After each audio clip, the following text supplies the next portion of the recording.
Morning all. ഇന്നത്തെ morning മീറ്റിലേക്ക് എന്നെ ക്ഷണിച്ച റഷീദ് സാറിന് ഞാൻ പ്രത്യേകം നന്ദി പറയുന്നു. നിങ്ങളെല്ലാവരെയും പല പല മീറ്റിങ്ങിലൂടെയും ട്രെയിനിങ്ങിലൂടെ ഒക്കെ കാണുക എന്നുള്ളതാണ് ഇതുവരെ ഉണ്ടായത്. ആദ്യമായിട്ടാണ് നിങ്ങളുടെ മോർണിംഗ് മീറ്റിലേക്ക്, എനിക്ക് തോന്നുന്നു രണ്ടാമത്തെ തവണയാണെന്ന് തോന്നുന്നു, രണ്ടാമത്തെ തവണയാണ് വരുന്നത്. നമുക്കറിയാം AIGGC എന്ന് പറയുന്ന ഓർഗനൈസേഷനിലെ ഒരു പ്രധാനപ്പെട്ട പില്ലേഴ്സ് ആണ് നമ്മളെല്ലാവരും. അതേപോലെ തന്നെ AIGന്റെ പില്ലേഴ്സ് ആണ് നമ്മളെല്ലാവരും. നമ്മളെല്ലാവരും വ്യത്യസ്തമായ രീതിയിൽ ടീമിനെ ഹോൾഡ് ചെയ്ത് പോകുന്നതുകൊണ്ടാണ് നിങ്ങളെ കാണാൻ കഴിയാതെ പോയത്. പ്രത്യേകിച്ച് എന്റെ ബിസിനസ് കിടക്കുന്നത് ഒരു ആന്ധ്രയിലൊക്കെ ഉണ്ട്. 10-15 ദിവസമൊക്കെ ആന്ധ്രയിലാണ് ഉണ്ടാവാറ്. എന്തായാലും കാണാൻ കഴിഞ്ഞതിൽ വളരെ സന്തോഷം. AIGയുടെ ഓർഗനൈസേഷനിൽ ഒരുപാട് പ്രോഗ്രാമുകൾ വരാൻ വേണ്ടി പോകുന്നു. മന്ത്ലി വൺസ് വെച്ച് സ്ഥിരമായ FSS ട്രെയിനിങ് വരുന്നു. അതേപോലെ തന്നെ DTC, ZTC, STC, അതേപോലെ RTC, അതേപോലെ ട്രെയിനിങ് പ്രോഗ്രാമുകളൊക്കെ വരാൻ വേണ്ടി പോകും. അതുകൊണ്ട് തീർച്ചയായും നമുക്ക് ഓരോരുത്തർക്കും നിങ്ങളുടെ ഭാഗത്തു നിന്നുള്ള സപ്പോർട്ടുകൾ നമുക്കും നമ്മളെ ഭാഗത്തുള്ള സപ്പോർട്ടുകൾ നിങ്ങൾ ഇനി ഒരു വലിയ മാറ്റത്തിന് തുടക്കം കുറിക്കാൻ വേണ്ടി പോകുന്ന ഒരു നിമിഷത്തിലൂടെയാണ് നമ്മൾ എല്ലാവരും പോയിക്കൊണ്ടിരിക്കുന്നത്. ഉമ്മർസ്ഥാനൊക്കെ നമ്മൾ പല മീറ്റിങ്ങുകളും കാണാറുണ്ട്. മലപ്പുറത്തും താനൂരും ഒക്കെയുള്ള പല മീറ്റിങ്ങിലൂടെയൊക്കെ ഉമ്മർസ്ഥാന്റെ ടീമിനെയും കാര്യങ്ങളൊക്കെ കാണാറുണ്ട്. അപ്പൊ എനിവേ, എന്നെ പരിചയമില്ലാത്ത കുറെ ആളുകൾക്ക് വേണ്ടി ഞാൻ എന്റെ സെൽഫ് ഒന്ന് ഇൻട്രൊഡ്യൂസ് ചെയ്യാം. ഒരു 5-10ഓളം സ്ക്രീൻ ഷെയർ സ്ലൈഡുകൾ വെച്ച് സംസാരിക്കുമ്പോൾ നിങ്ങൾ കുറച്ചുകൂടി വ്യക്തമാവും എനിക്ക് തോന്നുന്നു. റഷീദ് സാറ് പറഞ്ഞതിന്റെ അടിസ്ഥാനത്തിൽ എന്റെ എക്സ്പീരിയൻസ് എല്ലാം കൂടി ഉൾപ്പെടുത്തി കുറച്ച് സ്ലൈഡുകൾ ഞാൻ തയ്യാറാക്കിയിട്ടുണ്ട്. എന്തായാലും ഞാനൊരു ITC ലീഡറാന്ന് നിങ്ങൾക്ക് എന്തായാലും മനസ്സിലായിട്ടുണ്ടാവും. അതുകൊണ്ട് എന്റെ എക്സ്പീരിയൻസിനെക്കാട്ടും ഉപരി ഞാൻ എങ്ങനെ ഈ റാങ്കിലേക്ക് എത്തി എന്ന് പറയാനാണ് ഞാൻ കൂടുതൽ താല്പര്യപ്പെടുന്നത്. ഞാൻ എപ്പോഴും എന്റെ ട്രെയിനിങ്ങിനകത്ത് പറയുന്ന പ്രധാനപ്പെട്ട ഒരു കാര്യം എന്ന് പറയുന്നത്, ഇന്നത്തെ ശൈലേഷ് ബാലനെ നോക്കി നിങ്ങൾക്കൊന്നും കിട്ടാനില്ല, എന്റെ കയ്യിൽ നിന്നൊന്നും നിങ്ങൾക്ക് ആർജിക്കാനില്ല. പകരം ഞാൻ നിങ്ങൾ ഓരോരുത്തരുടെയും റാങ്കിൽ നിന്ന് എന്ത് ചെയ്തോ അത് നിങ്ങൾ ചെയ്താൽ ഞങ്ങളെ പോലെ നിങ്ങളാവും. അതുകൊണ്ട് ഞങ്ങളെ വീരവാദങ്ങളും ഞങ്ങളുടെ വലിയ വലിയ അച്ചീവ്മെന്റുകളും ഞങ്ങൾ നേടിയതായ വല്ല കാറുകളും വീടുകളും കാണുമ്പോൾ അതൊരു പക്ഷേ പുതിയ ആളുകളെ സംബന്ധിച്ച് അതല്ല വ്യർത്ഥ. പകരം നിങ്ങൾക്ക് ഞങ്ങളെപ്പോലെ ആവാൻ നമുക്ക് എല്ലാവർക്കും ഒരേ ഓപ്പർച്യൂണിറ്റി ആണല്ലോ കയ്യിലുള്ളത്. നിങ്ങൾക്കും സൗജന്യമായിട്ടാണ് മൈലേജ് മാർക്കറ്റിംഗ് കിട്ടിയത്, എനിക്കും കിട്ടിയതാണ്. നാളെ നിങ്ങൾ കൊടുക്കാൻ പോകുന്ന ആൾക്കൊക്കെ കിട്ടാൻ വേണ്ടി പോകുന്നത് അതാണ്. അതുകൊണ്ട് ആ രീതിയിൽ സംസാരിക്കുന്ന ഈ ഉചിതം ഞാൻ വിശ്വസിക്കുന്നു. ഇന്നത്തെ മീറ്റിങ്ങിനകത്ത് എല്ലാവരും ID അടിച്ച ആൾക്കാരായിരിക്കും. എന്ന് പറഞ്ഞാൽ ഇൻഡിപെൻഡന്റ് രജിസ്ട്രേഷൻ എടുത്ത ആളുകളായിരിക്കും നിങ്ങൾ എല്ലാവരും. അതുമായിട്ട് ബന്ധപ്പെട്ട് നിങ്ങൾക്ക് ആദ്യം നിങ്ങൾ മനസ്സിലാക്കേണ്ടത് മൈലേജ് മാർക്കറ്റിംഗ് എന്ന് പറയുന്ന ഈ ഒരു ഓപ്പർച്യൂണിറ്റി ഡ്യൂപ്ലിക്കേഷൻ ബിസിനസ് ആണ്. അതായത് വിജയിച്ച ആളുകൾ പറയുന്ന കാര്യങ്ങൾ കേട്ടാൽ എളുപ്പത്തിൽ വിജയിക്കുന്ന ബിസിനസ്സാണ് മൈലേജ് മാർക്കറ്റിംഗ്. ഇത് ഞാൻ നിങ്ങളോട് സംസാരിച്ചുകൊണ്ടിരിക്കുന്നത് 12ാമത്തെ റാങ്കിലാണ്. 12ാമത്തെ റാങ്ക്, അതായത് നമുക്ക് സ്റ്റാർ മുതലാണ് നമുക്ക് റാങ്ക് എന്ന് നമ്മൾ വിചാരിക്കുക. സ്റ്റാർ ഒരു റാങ്കാണ്. അതേപോലെ തന്നെ റൂബി എന്ന് പറയുന്ന റാങ്കാണ്. കോർഡിനേറ്റർ എന്ന് പറയുന്നത് 3ാമത്തെ റാങ്കാണ്. 4ാമത്തെ റാങ്ക് എത്തുന്ന സമയത്ത് നമ്മൾ TC എന്ന് പറയുന്ന കമ്പനി അംഗീകരിച്ച റാങ്കിലേക്ക് മാറും. അങ്ങനെ TC, ATC, DTC, ZTC, STC, RTC, NTC, അതേപോലെ CTC, ITC ആണ് സംസാരിച്ചുകൊണ്ടിരിക്കുന്നത്. ഇന്ന് 10 കോടി പെർ മാച്ച് ഉള്ള ഒരു റാങ്കാണ് ITC എന്ന് പറയുന്നത്. ഞാനും ബിജു സാറും ഒക്കെ ആ ലെവലിൽ നിൽക്കുന്ന ആളാണ്. ഇപ്പൊ വെല്ലി സാറ് WTC എന്ന് പറയുന്ന 35 കോടി പെർ മാച്ചിലാണ് നിൽക്കുന്നത്. അപ്പൊ അത് നമുക്ക് പോകേണ്ടതായ റൂട്ടാണ് ഞാൻ പറഞ്ഞുകൊണ്ടിരിക്കുന്നത്. ഇപ്പൊ ഞാന് 10 കോടി പെർ മാച്ചിൽ നിന്ന് 22 കോടി പെർ മാച്ചിൽ എത്തി നിൽക്കുന്നു. ഇനി WTCയിലേക്ക് പോകണം എന്നുള്ള ആഗ്രഹത്തോടു കൂടി പ്രവർത്തിച്ചുകൊണ്ടിരിക്കുന്നു. അപ്പൊ ഞാൻ എന്തിനാ നിങ്ങളോട് പറയുന്നത്, ഇതൊരു സൈൻ ബോർഡാണ്. ഞാൻ പറയുന്ന കാര്യം ഒരു സൈൻ ബോർഡാണ്. അതായത് ഈ സൈൻ ബോർഡ് നോക്കി വണ്ടി ഓടിച്ചാൽ നിങ്ങളും എത്തുന്ന റാങ്കിന്റെ പേരാണ് ITC. അതുകൊണ്ട് ഡ്യൂപ്ലിക്കേഷൻ ബിസിനസ് ആണ് നമ്മളെ സംബന്ധിച്ചിട്ട് മൈലേജ് മാർക്കറ്റിംഗ് എന്ന് പറയുന്ന ഒരു ഡ്യൂപ്ലിക്കേഷൻ ബിസിനസ് ആണ്. അപ്പൊ നിങ്ങളൊന്ന് ആലോചിച്ച് നോക്കി. ഇപ്പൊ ഞാനൊരു സ്ക്രീൻ ഷെയർ ചെയ്തിട്ടുണ്ട്. സ്ക്രീൻ ഷെയർ ഞാൻ എന്റെ എക്സ്പീരിയൻസ് ഒക്കെ ഞാൻ ഘട്ടഘട്ടമായി പറയാം. എക്സ്പീരിയൻസിനെക്കാളും കൂടുതൽ നിങ്ങൾക്ക് ആവശ്യമുള്ള കുറച്ച് കാര്യങ്ങൾ പറയണം എന്നുള്ളതുകൊണ്ടാണ് ഞാൻ തുടക്കത്തിലേ ഞാൻ ട്രെയിനിങ്ങിലൂടെ തുടങ്ങുന്നത്. ഓക്കെ, അപ്പോ നമ്മളൊരു വാഹനം ഓടിച്ച് നമ്മൾ പോവുകയാണ്. നിരത്തിലേക്ക് വാഹനം ഇറക്കി. അപ്പൊ നമ്മളിങ്ങനെ പോകുന്ന സമയത്ത് നിങ്ങൾക്കറിയാം താമരശ്ശേരി, അതേപോലെ തന്നെ നിങ്ങൾ ഇപ്പം കോഴിക്കോട് ഭാഗത്തേക്കാണ് പോകുന്നതെങ്കിൽ താമരശ്ശേരി, അതേപോലെ തന്നെ നമ്മളെ കൊടുവള്ളി, അങ്ങനെ പല സ്ഥലങ്ങളിലൂടെ യാത്ര ചെയ്തിട്ടാണ് നിങ്ങൾ കോഴിക്കോട് എത്തുക. അത് കഴിഞ്ഞ് നിങ്ങൾ മലപ്പുറത്തേക്കാണ് പോകുന്നതെങ്കിൽ അങ്ങനെ നിങ്ങൾക്ക് ഒരുപാട് സൈൻ ബോർഡുകൾ നിങ്ങൾക്ക് കാണാൻ പറ്റും. ഇടത്തോട്ട് തിരിയണം, വലത്തോട്ട് തിരിയണം, സ്ട്രെയിറ്റ് പോകണം എന്നുള്ള കാര്യങ്ങൾ കാണാൻ പറ്റും. ആ സൈൻ ബോർഡ് എന്ന് പറയുന്നത് നമ്മുടെ ശരിയായ ലക്ഷ്യത്തെ സാധൂകരിക്കുന്ന, അല്ലെങ്കിൽ നമ്മൾ ശരിയായ ലക്ഷ്യത്തിലെയാണ് പോകുന്നത് എന്ന് നമുക്ക് സ്വയം ബോധ്യപ്പെടുന്ന, നമ്മളെ സമയത്തിനെ അല്ലെങ്കിൽ നമ്മുടെ പണത്തിനെ വളരെ മൂല്യത്തോടു കൂടി കൊണ്ടുപോകാൻ കഴിയുന്നു എന്നുള്ളതാണ് ഈ സൈൻ ബോർഡ് കൊണ്ട് നമ്മൾ അർത്ഥമാക്കുന്നത്. അതുകൊണ്ട് ഈ ബിസിനസിന്റെ അകത്ത് നിങ്ങളുടെ സമയം നഷ്ടപ്പെടാതിരിക്കാൻ, നിങ്ങളെ പണം നഷ്ടപ്പെടാതിരിക്കാൻ നിങ്ങൾക്ക് ഒരു സൈൻ ബോർഡ് ഉണ്ട് എന്ന് നിങ്ങൾ മനസ്സിലാക്കുക. ആ സൈൻ ബോർഡാണ് ഇത്ര മീറ്റിംഗിലൂടെ നിങ്ങൾ കിട്ടിക്കൊണ്ടിരിക്കുന്നത്. ആ സൈൻ ബോർഡ് മാത്രമേ നിങ്ങൾ ഡ്രൈവ് ചെയ്യാൻ പാടുള്ളൂ. അല്ലാണ്ട് എനിക്ക് ഡ്രൈവിംഗ് അറിയാം, എന്റെ സ്വന്തം കാറാണ് എന്ന് വിചാരിച്ച് ഡ്രൈവ് ചെയ്യുന്ന ആൾക്കാരെല്ലാവരും അവരുടെ സമയം നഷ്ടപ്പെടും, അവരുടെ പണവും നഷ്ടപ്പെടും. ക്ലിയറായോ? ചിലപ്പോൾ അവിടെ എത്ര നിർബന്ധവും ഇല്ല എന്ന് പറയുന്ന പോലെയാണ് ഈ മൈലേജ് മാർക്കറ്റ്. അതുകൊണ്ട് ഇതിലേക്ക് പണ്ടത്തെ നമ്മള് പഞ്ചാബ് നമ്മളുടെ അഞ്ഞൂറാം മുതലാളിയുടെ ഒരു സിനിമ ഉണ്ടല്ലോ, അഞ്ഞൂറാം മുതലാളി പറയുന്ന ഒരു ഇതുണ്ട്, എന്താണ്, കേറി വാടാ മക്കൾ എന്ന് പറയും. ആർക്കും കേറി വരാം അഞ്ഞൂറാം മുതലാളിയുടെ അടുത്തേക്ക്. അതേപോലെയാണ് മൈലേജ് മാർക്കറ്റ്. ആർക്കും ഈ ബിസിനസ് സ്റ്റാർട്ട് ചെയ്യാം, പക്ഷെ എല്ലാവരും രക്ഷപ്പെടുന്ന ബിസിനസ് അല്ല മൈലേജ് മാർക്കറ്റ്. എന്തുകൊണ്ടെന്നറിയോ? ചില ആളുകൾ സൈൻ ബോർഡ് നോക്കി വണ്ടി ഓടിക്കും, ചില ആളുകൾ തോന്നിയതുപോലെ വണ്ടി ഓടിക്കും. അപ്പൊ നിങ്ങൾ പറ, തോന്നിയതുപോലെ വണ്ടി ഓടിക്കുന്ന ആളുകൾക്ക് യാത്രാ ലക്ഷ്യം പൂർത്തീകരിക്കാൻ പറ്റുമോ? ഇല്ല. എന്ന് പറയുന്ന പോലെ ഒരു സാമാന്യ ബുദ്ധി, ഒരു കോമൺ സെൻസ് നമ്മൾ ഇതിന്റെ അകത്തുണ്ട് എന്ന് നിങ്ങൾ മനസ്സിലാക്കണം. അതുകൊണ്ട് ഈ ബിസിനസിന്റെ അകത്ത് നിങ്ങൾ വിചാരിക്കുന്ന പോലെ അത്ര എളുപ്പമല്ല ഈ ബിസിനസ് നമുക്ക് രക്ഷപ്പെടാൻ. പക്ഷെ വളരെ എളുപ്പമാണ്, പക്ഷെ അത്ര എളുപ്പമല്ല. അങ്ങനെ വളരെ എളുപ്പമാണ് എന്ത് ചെയ്യണം? നമ്മൾ ഈ സൈൻ ബോർഡുകൾ നോക്കി ഡ്യൂപ്ലിക്കേഷൻ എന്ന രീതിയിൽ മാത്രം, നമ്മൾ കഴിവുള്ള ആളുകളായിരിക്കും, വിദ്യാഭ്യാസമുള്ള ആളുകളായിരിക്കും, വലിയ വലിയ ബിസിനസ്സുകാരായിരിക്കും, ഡയറക്ട് സെല്ലിംഗ് ചെയ്ത നേരത്തെ ഉണ്ടായിരുന്ന പരിചയം ഒക്കെ ഉണ്ടാവും. പക്ഷെ ഈ ബിസിനസിന്റെ അകത്ത് ഡ്യൂപ്ലിക്കേഷൻ ഇല്ലാതെ നിങ്ങൾ പോയാൽ ഈ ബിസിനസിന്റെ അകത്ത് കഴിവുള്ളവരും പരാജയപ്പെടുന്ന ബിസിനസിന്റെ പേരാണ് മൈലേജ് മാർക്കറ്റ്. ഇനി ഡ്യൂപ്ലിക്കേഷനിലൂടെ പോകുന്ന ആളുകൾക്കും കഴിവില്ലെങ്കിലും വിജയിക്കുന്ന ബിസിനസ്സാണ് മൈലേജ് മാർക്കറ്റ്. ക്ലിയറായോ? അതുകൊണ്ട് നിങ്ങളെ കഴിവുകളെല്ലാം ഡ്യൂപ്ലിക്കേഷന് വേണ്ടി നിങ്ങൾ ഉപയോഗിക്കണം, സിസ്റ്റത്തിന് വേണ്ടി നിങ്ങൾ ഉപയോഗിക്കണം. ഈ ബിസിനസിന്റെ അകത്ത് വിജയിച്ച ആളുകൾ പറയുന്ന കാര്യത്തിന് വേണ്ടി നിങ്ങളുടെ കഴിവിനെ ഉപയോഗിക്കണം. അങ്ങനെയാണെങ്കിൽ നിങ്ങളെ കഴിവും ഈ ലക്ഷ്യബോധവും ഒരുമിച്ച് വന്നു കഴിഞ്ഞാൽ വളരെ ഫാസ്റ്റ് ആയിട്ട് നിങ്ങൾക്ക് വിജയിക്കാൻ പറ്റുന്ന ബിസിനസ്സാണ് മൈലേജ് മാർക്കറ്റ്. അപ്പൊ ഞാൻ ഇവിടെ ഒരു സൈൻ ബോർഡ് വെച്ചിട്ടുണ്ട്, ഫോളോ യുവർ സൈൻ ബോർഡ്സ്. നിങ്ങൾ ഒരു ഉമ്മർ ഉസ്താദ് വിചാരിക്കുക, ഉമ്മർ ഉസ്താദ് ഒരു ഡ്രൈവ് ചെയ്ത് ഇങ്ങനെ പോകുന്ന സമയത്ത് ഫസ്റ്റ് കാണുന്ന ഒരു സൈൻ ബോർഡാണ് ലോസ്റ്റ്. വലത്തോട്ട് പോയാൽ നഷ്ടങ്ങൾ സംഭവിക്കും, ഇടത്തോട്ട് പോയാൽ നിങ്ങൾക്ക് കൺഫ്യൂഷൻ ഉണ്ടാവും, നിങ്ങൾ സ്ട്രെയിറ്റ് ആയിട്ട് പോയാൽ ഉറപ്പില്ല. പോയി നോക്കുക ഉമ്മർ ഉസ്താദെ, പോയി നോക്കുക, ചിലപ്പോൾ രക്ഷപ്പെടും. ഇങ്ങനെ ഒരു ബോർഡാണ് നിങ്ങൾ കാണുന്നതെങ്കിൽ നിങ്ങൾ എന്താ ചെയ്യുക? വാഹനം നിങ്ങൾ ഓടിക്കുകയോ അതല്ലെങ്കിൽ അവിടെ നിന്ന് നിങ്ങൾ സംശയങ്ങൾ തീർത്തതിന് ശേഷം നിങ്ങൾ പോവുക. തീർച്ചയായിട്ടും സംശയങ്ങൾ തീർത്തതിന് ശേഷമായിരിക്കും നമ്മൾ പോവുക. കാരണം എന്താണ്? നഷ്ടങ്ങൾ സംഭവിക്കും, കൺഫ്യൂഷൻ ആവാൻ സാധ്യതയുണ്ട്. പോയി നോക്കൂ, ചിലപ്പോൾ വിജയിക്കും എന്ന് പറയുന്ന ഒരു ബോർഡ് കണ്ടാൽ എന്തായിരിക്കും അവസ്ഥ? അപ്പൊ നമ്മളത് മനസ്സിലാക്കണം.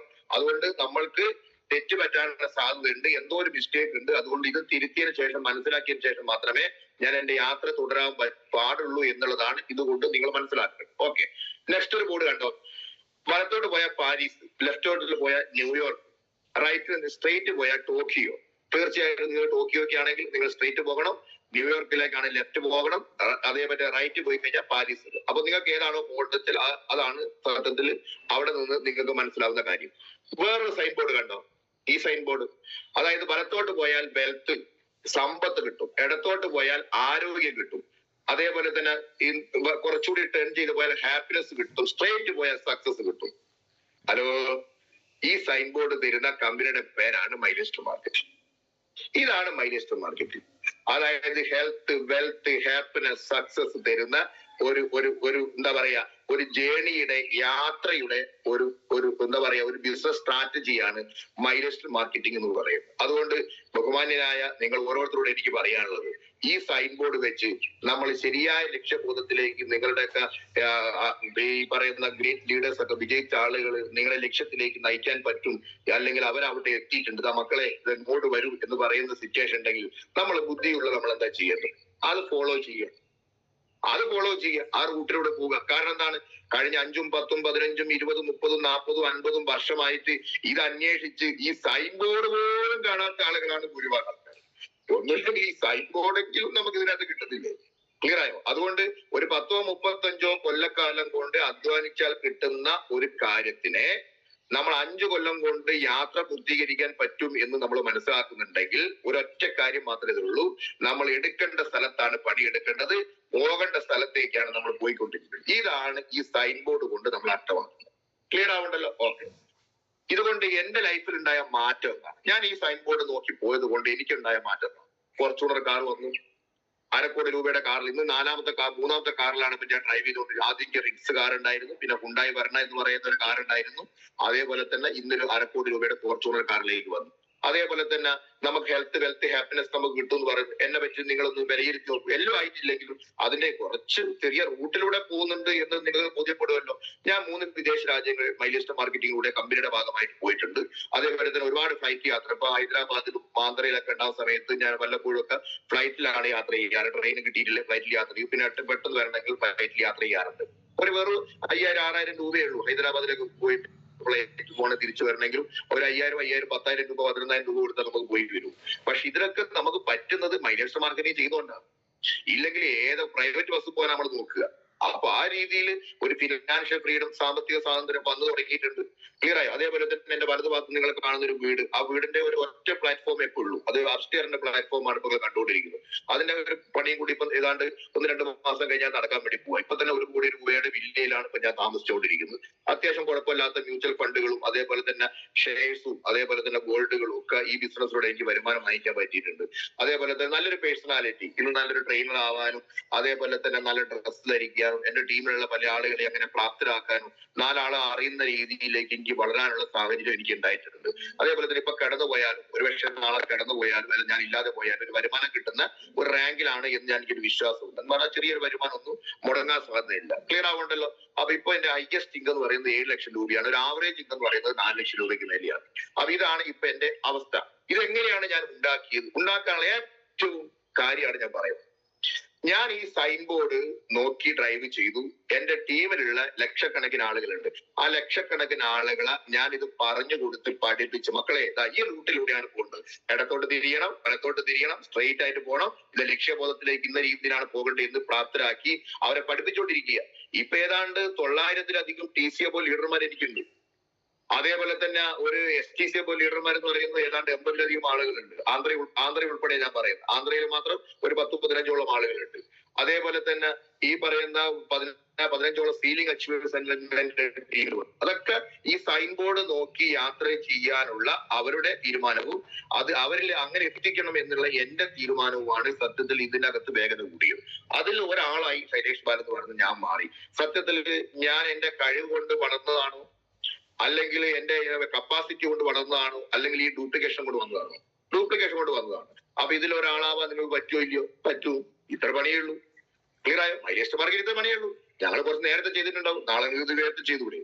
ക്ലിയർ ആവുണ്ടല്ലോ? ഓക്കെ. അപ്പൊ നോക്കൂ, ഇന്ന് എന്റെ ഒരു ബ്രാൻഡ് ഞാൻ ക്രിയേറ്റ് ചെയ്യപ്പെട്ടു. ആ ബ്രാൻഡ് എന്തൊക്കെയാണ്? ഞാനൊരു ട്രെയിനർ ആണെന്ന് പറയാം, സീലിംഗ് അച്ചീവർ ആണെന്ന് പറയാം, അതേപോലെ തന്നെ 15ഓളം സീലിംഗ് അച്ചീവേഴ്സിന് ക്രിയേറ്റ് ചെയ്തെന്ന് പറയാം, ഹുണ്ടായി വെർണ കാർ വാങ്ങി എന്ന് പറയാം, ഫോർച്യൂണർ കാർ വാങ്ങി എന്ന് പറയാം, അതേപോലെ തന്നെ 1 കോടി രൂപയുടെ വില്ല വെച്ചെന്ന് പറയാം. ഇങ്ങനെയുള്ള ഒരു ബ്രാൻഡ് ഞാൻ ഉണ്ടാക്കിയിടും. അതായത് ഇതേ ബിസിനസ്സിനകത്ത് നിങ്ങൾ മനസ്സിലാക്കേണ്ടത് ഇതേപോലെ ഒരു ബ്രാൻഡ് ക്രിയേറ്റർ ആയിട്ട് നിങ്ങൾ മാറും. അപ്പൊ ഒരു ബ്രാൻഡാണ് സ്റ്റാർ റാങ്ക്, ഒരു ബ്രാൻഡാണ് റൂബി റാങ്ക്. ക്ലിയർ ആയോ? അതേ ലാപ്ടോപ്പ് അച്ചീവർ ബ്രാൻഡാണ്, കാർ അച്ചീവർ എന്ന് പറഞ്ഞ ബ്രാൻഡാണ്, ലോയൽ കിങ്കോ സ്ഥിരമായിട്ട് കിട്ടുന്ന ആൾ ബ്രാൻഡാണ്, പെർഫോമൻസ് കിങ്കോ റെഗുലർ ആയിട്ട് വാങ്ങുന്നത് നമ്മൾ ഉമ്മർ അതൊക്കെ ഒരു പിന്നെ അൺപ്രഡിക്റ്റബിൾ ആയിട്ടുള്ള ഒരു ബ്രാൻഡായിട്ട് മാറി സ്ഥിരമായിട്ട് വാങ്ങിക്കൊണ്ടിരിക്കുന്നു. ക്ലിയർ ആയോ? അങ്ങനെയുള്ള എല്ലാ കാര്യത്തിനകത്തും നിങ്ങളെ തന്നെ എന്ത് ചെയ്യണം? ഒരു ബ്രാൻഡായിട്ട് അവതരിപ്പിക്കണം. ക്ലിയർ ആയോ? അപ്പൊ ഞാൻ പറയുന്നത് ബ്രാൻഡ് ആകുക എന്ന് പറയുന്നത് നിങ്ങൾക്കറിയാലോ, ലീഡർ ആവുക, അതേപോലെ അച്ചീവ്മെന്റ് ഉണ്ടാവുക, അത് കാണിച്ചു കൊടുക്കുക, ഇത് എന്റെ നേട്ടങ്ങൾ എന്നാണ് മറ്റൊരാൾക്കാർ പറഞ്ഞു കൊടുക്കുന്നതാണ് ബ്രാൻഡിങ് എന്ന് പറയുന്നത്. ഈ ബ്രാൻഡിങ് ഉണ്ടെങ്കിൽ മാത്രമേ നമുക്ക് വലിയ നേട്ടങ്ങളിലേക്ക് പോകാൻ പറ്റും. ഒരു വിഭാഗം ആളുകൾ ചെയ്യേണ്ടതാണ്, ഞാനിങ്ങനെ ചാരി നിന്ന് എന്ന് പറയാൻ എന്റെ ലീഡറൊക്കെ ഭരിച്ചോളുമല്ലോ, അതിന്റെ താഴെയുള്ളവരങ്ങ് പണിയെടുത്തോളുമല്ലോ എന്ന് വിചാരിക്കുന്ന ഒരു പണിക്കും നിങ്ങൾ കൂട്ടു നിൽക്കരുത്. അതൊക്കെ ഉടായ്പ പരിപാടിയാണ്. അതൊന്നും ലക്ഷ്യബോധത്തിലേക്ക് എത്തൂല. അഥവാ എന്തെങ്കിലും കിട്ടുന്നുണ്ടെങ്കിൽ നാളെ അതുപോലും ഇല്ലാതാവും. അതുകൊണ്ട് ആ പണി ഒന്നും ചെയ്യരുത്. പകരം നമ്മളുടെ കഴിവും കപ്പാസിറ്റിയും വെച്ച് നമ്മൾ ഈ ബ്രാൻഡ് ഉണ്ടാക്കിയെടുക്കണം. തോളത്ത് നക്ഷത്രങ്ങൾ വെക്കുന്ന മിലിറ്ററി ഓഫീസറെ പോലെ നമ്മൾ ആരാണ് എന്താണെന്ന് ചോദിച്ചു കഴിഞ്ഞാൽ അത് പറഞ്ഞു കൊടുക്കാൻ പറ്റുന്ന ലെവലിലേക്ക് നമ്മൾ സ്വയം ഒരു ബ്രാൻഡാക്കി മാറും. ക്ലിയർ ആയോ? എന്നിട്ട് മെഗാ പ്രോഗ്രാം പോലെയുള്ള പ്രോഗ്രാമിലൊക്കെ അത് നമ്മൾ നടത്തുകയോ അല്ലെങ്കിൽ നമ്മൾ അതിന്റെ ഭാഗമായിട്ട് കൊണ്ട് അതൊക്കെ അച്ചീവ് ചെയ്ത് കാണിച്ചു കൊടുക്കുകയോ ചെയ്യുക. ക്ലിയർ ആവുണ്ടല്ലോ? ഇതാണ് ഇതിന്റെ റൂട്ട്. ഈ റൂട്ടിലൂടെയാണ് നിങ്ങൾ പോകുന്നത്. ഇതാണ് നമ്മുടെ സൈൻ ബോർഡ്. ഇത് മനസ്സിലായിട്ടുണ്ടാവും നിങ്ങൾ വിശ്വസിക്കും. ഓക്കെ. അപ്പൊ ഇനി എനിക്ക് പറയാനുള്ള കാര്യങ്ങൾ ഇതൊക്കെ നേടണമെങ്കിൽ നമ്മൾ എന്തൊക്കെ ചെയ്യണം എന്നുള്ളതാണ്. ഓക്കെ. നിങ്ങളെ കയ്യിലൊക്കെ മൊബൈൽ ഫോണിന്റെ അകത്ത് അത്യാവശ്യം ചാർജ് ഒക്കെ ഉണ്ടായിരിക്കും. നിങ്ങൾ മോർണിംഗ് മീറ്റിന് വേണ്ടിയിട്ട് നിങ്ങൾ എല്ലാവരും ഒരു പക്ഷേ രാവിലെ കുത്തിയിട്ടുണ്ട്, അതായത് രാത്രി കുത്തിയിട്ടുണ്ട്. മിനിമം ഒരു 50% 60% ചാർജെങ്കിലും ഉണ്ടാവും. അത് നിങ്ങൾ ഈ ചാർജ് ഇനി ഫുൾ ചാർജ് ആക്കാതെ നിങ്ങൾ വീട്ടിൽ നിന്ന് ഇറങ്ങിക്കഴിഞ്ഞാൽ വൈകുന്നേരം ഒരു 3 മണി 4 മണിയാകുമ്പോഴേക്കും നിങ്ങൾക്ക് അത് ചാർജ് നഷ്ടപ്പെടും. അതുകൊണ്ട് രാവിലെ നമുക്ക് സാമാന്യ ബുദ്ധി എന്താണ്, രാവിലെ നമ്മൾ ഭക്ഷണം കഴിക്കുന്ന പോലെ മൊബൈലിന്റെ ഭക്ഷണമാണ് ചാർജ് എന്ന് പറയുന്നത്. ഫുൾ ചാർജ് ബാറ്ററി ആക്കാതെ നമുക്ക് ആ മൊബൈലിനകത്ത് വർക്ക് ചെയ്യാൻ പറ്റുമോ? ഇല്ല. അതേപോലെ നമ്മൾ ഈ മൈലേജ് മാർക്കറ്റിംഗ് വർക്ക് ചെയ്യുന്ന സമയത്ത് നിങ്ങളുടെ ബാറ്ററി ആവുന്ന നിങ്ങളുടെ തലച്ചോർ, നിങ്ങളുടെ മൈൻഡ് അത് ഫുൾ ആക്കി വെക്കണം, ഫുൾ ചാർജ് ആക്കി വെക്കണം. അപ്പൊ എവിടുന്ന ഈ ചാർജ് കിട്ടുക? ട്രെയിനിങ്. ഈ ട്രെയിനിങ്ങിലൂടെയല്ലേ നമുക്ക് മോട്ടിവേഷൻ കിട്ടുക, ഈ ട്രെയിനിങ്ങിലൂടെയല്ലേ നമുക്ക് ഇൻഫർമേഷൻ കിട്ടുക. നമുക്ക് പല സമയത്തും ഇത് ചെയ്താൽ രക്ഷപ്പെടുവോ എന്നുള്ളത് എപ്പോഴും നമുക്ക് തോന്നുന്നല്ലേ. സ്വപ്നങ്ങളിൽ നമ്മളെ റിപ്പർ ചന്ദ്രൻ തലക്കടിക്കുന്നത്, അല്ലെങ്കിൽ വലിയൊരു ഭീകരവാദം നമ്മൾ വന്ന് വെടിവെക്കുന്നത്, നമ്മളെ മക്കളെയൊക്കെ പിടിച്ചു കൊണ്ടുപോകുന്നു, ഇങ്ങനത്തെ ഒരു ദുസ്വപ്നം കാണുന്ന പോലെ ഭൂരിഭാഗം ഡിസ്ട്രിബ്യൂട്ടേഴ്സിനും ഇങ്ങനത്തെ ഒരു ദുസ്വപ്നമില്ലേ? ഞാൻ രക്ഷപ്പെടുവോ, ഞാൻ ഇതിനകത്ത് എന്തൊരു കാര്യമുണ്ടോ, എന്റെ അപ്പൻ ലീഡർ മാത്രം രക്ഷപ്പെടുന്ന ബിസിനസ് ആണോ, അല്ലെങ്കിൽ ഞാൻ ഇതിന്റെ അകത്ത് ഈ പണിക്ക് നിൽക്കണോ, അല്ലെങ്കിൽ പഴയ പണിയിൽ തിരിച്ചു പോകണോ? ഇതൊക്കെ ഒരു ദുസ്വപ്നല്ലേ. ഈ പറയുന്ന സാധനങ്ങളൊക്കെ മാറ്റിയെടുക്കേണ്ട ഇവിടുന്ന ട്രെയിനിങ്ങിലൂടെ അല്ലേ. ഈ ട്രെയിനിങ്ങിലേക്ക് വരുന്ന സമയത്ത് വ്യത്യസ്തമായ ആളുകൾ വ്യത്യസ്തമായ രീതിയിൽ കാര്യങ്ങൾ സംസാരിക്കുകയും നിങ്ങളെ ബോധ്യപ്പെടുത്തുകയും ചെയ്യുന്ന സമയത്ത് അതിൽ ഒരാളായി നിങ്ങൾക്ക് ഏതെങ്കിലും സമയത്ത് തോന്നുമല്ലേ ഇങ്ങനെ ചെയ്യണമെന്ന് തോന്നുന്നു. എന്നെ ഏറ്റവും കൂടുതൽ ഈ ബിസിനസിന്റെ അകത്ത് തുടക്കത്തിൽ ഇൻസ്പയർ ചെയ്ത ഒരു ആശാരി പണിക്കാരൻ. അയാള് ആലപ്പുഴയുള്ള ട്രെയിനിങ്ങിന്റെ അകത്ത് RTPയിൽ പങ്കെടുത്ത് അന്നത്തെ ഒരു എക്സ്പീരിയൻസ് പറയാ. ഞാനൊരു കാർപ്പന്ററാണ്, ആ കാർപ്പന്ററായി ഞാൻ ബിസിനസ് ചെയ്തു, എനിക്ക് നിന്ന് പ്രൊഡക്റ്റിനകത്തുനിന്ന് റിസൾട്ട് കിട്ടി, അതേപോലെ തന്നെ ഞാൻ ചെറിയ വരുമാനം ഉണ്ടായി ബിസിനസ് ചെയ്തുകൊണ്ടിരിക്കുന്നു. അങ്ങനെ പറഞ്ഞ് അത് ഞാൻ ഒന്നുകൂടി കുറച്ച് സീരിയസ് ആയി നോക്കി. ഒരു ആശാരി പണിക്കാരൻ സാധാരണ ഒരു കൂലി തൊഴിലാളി അല്ലെങ്കിൽ വിദ്യാഭ്യാസം കുറഞ്ഞ് അദ്ദേഹം 10ാം ക്ലാസ് പറ്റുമെന്ന് പറഞ്ഞു തോന്നുന്നു. ആ 10ാം ക്ലാസ് വിദ്യാഭ്യാസമുള്ള വ്യക്തിക്ക് ഇങ്ങനെയൊക്കെ ചെയ്യാൻ പറ്റും, ആഴ്ച വരുമാനം 10,000 20,000 ഉണ്ടാക്കാൻ പറ്റുകയാണെങ്കിൽ എന്നെ സംബന്ധിച്ച് 15,000 രൂപ മാസം ഉണ്ടാക്കുന്ന എനിക്ക് ഈ പണി യോജിച്ചതല്ലേ. ഞാൻ ഇലക്ട്രിക്കൽ എഞ്ചിനീയർ അല്ലേ, graphic design, Illustrator, multimedia, auto card പോലുള്ള കോഴ്സ് പഠിച്ച് ആ പറയുന്ന ആശാരി പണിക്കാരൻ എന്റെ മുഖത്തടിച്ചത് പോലെയാണ്, അല്ലെ കണ്ണു തുറപ്പിച്ച പോലെ എനിക്ക് തോന്നിയത്. അതുകൊണ്ട് ഞാൻ എന്ത് ചെയ്തു, അതുവരെ ഇതൊക്കെ കാണാ കേൾക്കുക, റിസോർട്ട് പോയിട്ട് ഭക്ഷണമൊക്കെ കഴിക്കുക എന്ന് വിചാരിച്ച എന്റെ ഒരു ടിസ്റ്റിയാണ്. അത് കഴിഞ്ഞ് ആ വ്യൂ ഓഫ് കോർണറിലൂടെയാണ് ഞാൻ ഇങ്ങനെ കണ്ടുകൊണ്ടിരിക്കുന്നത്, കേട്ടുകൊണ്ടിരിക്കുന്നത്, മനസ്സിലായിക്കൊണ്ടിരിക്കുന്നത്.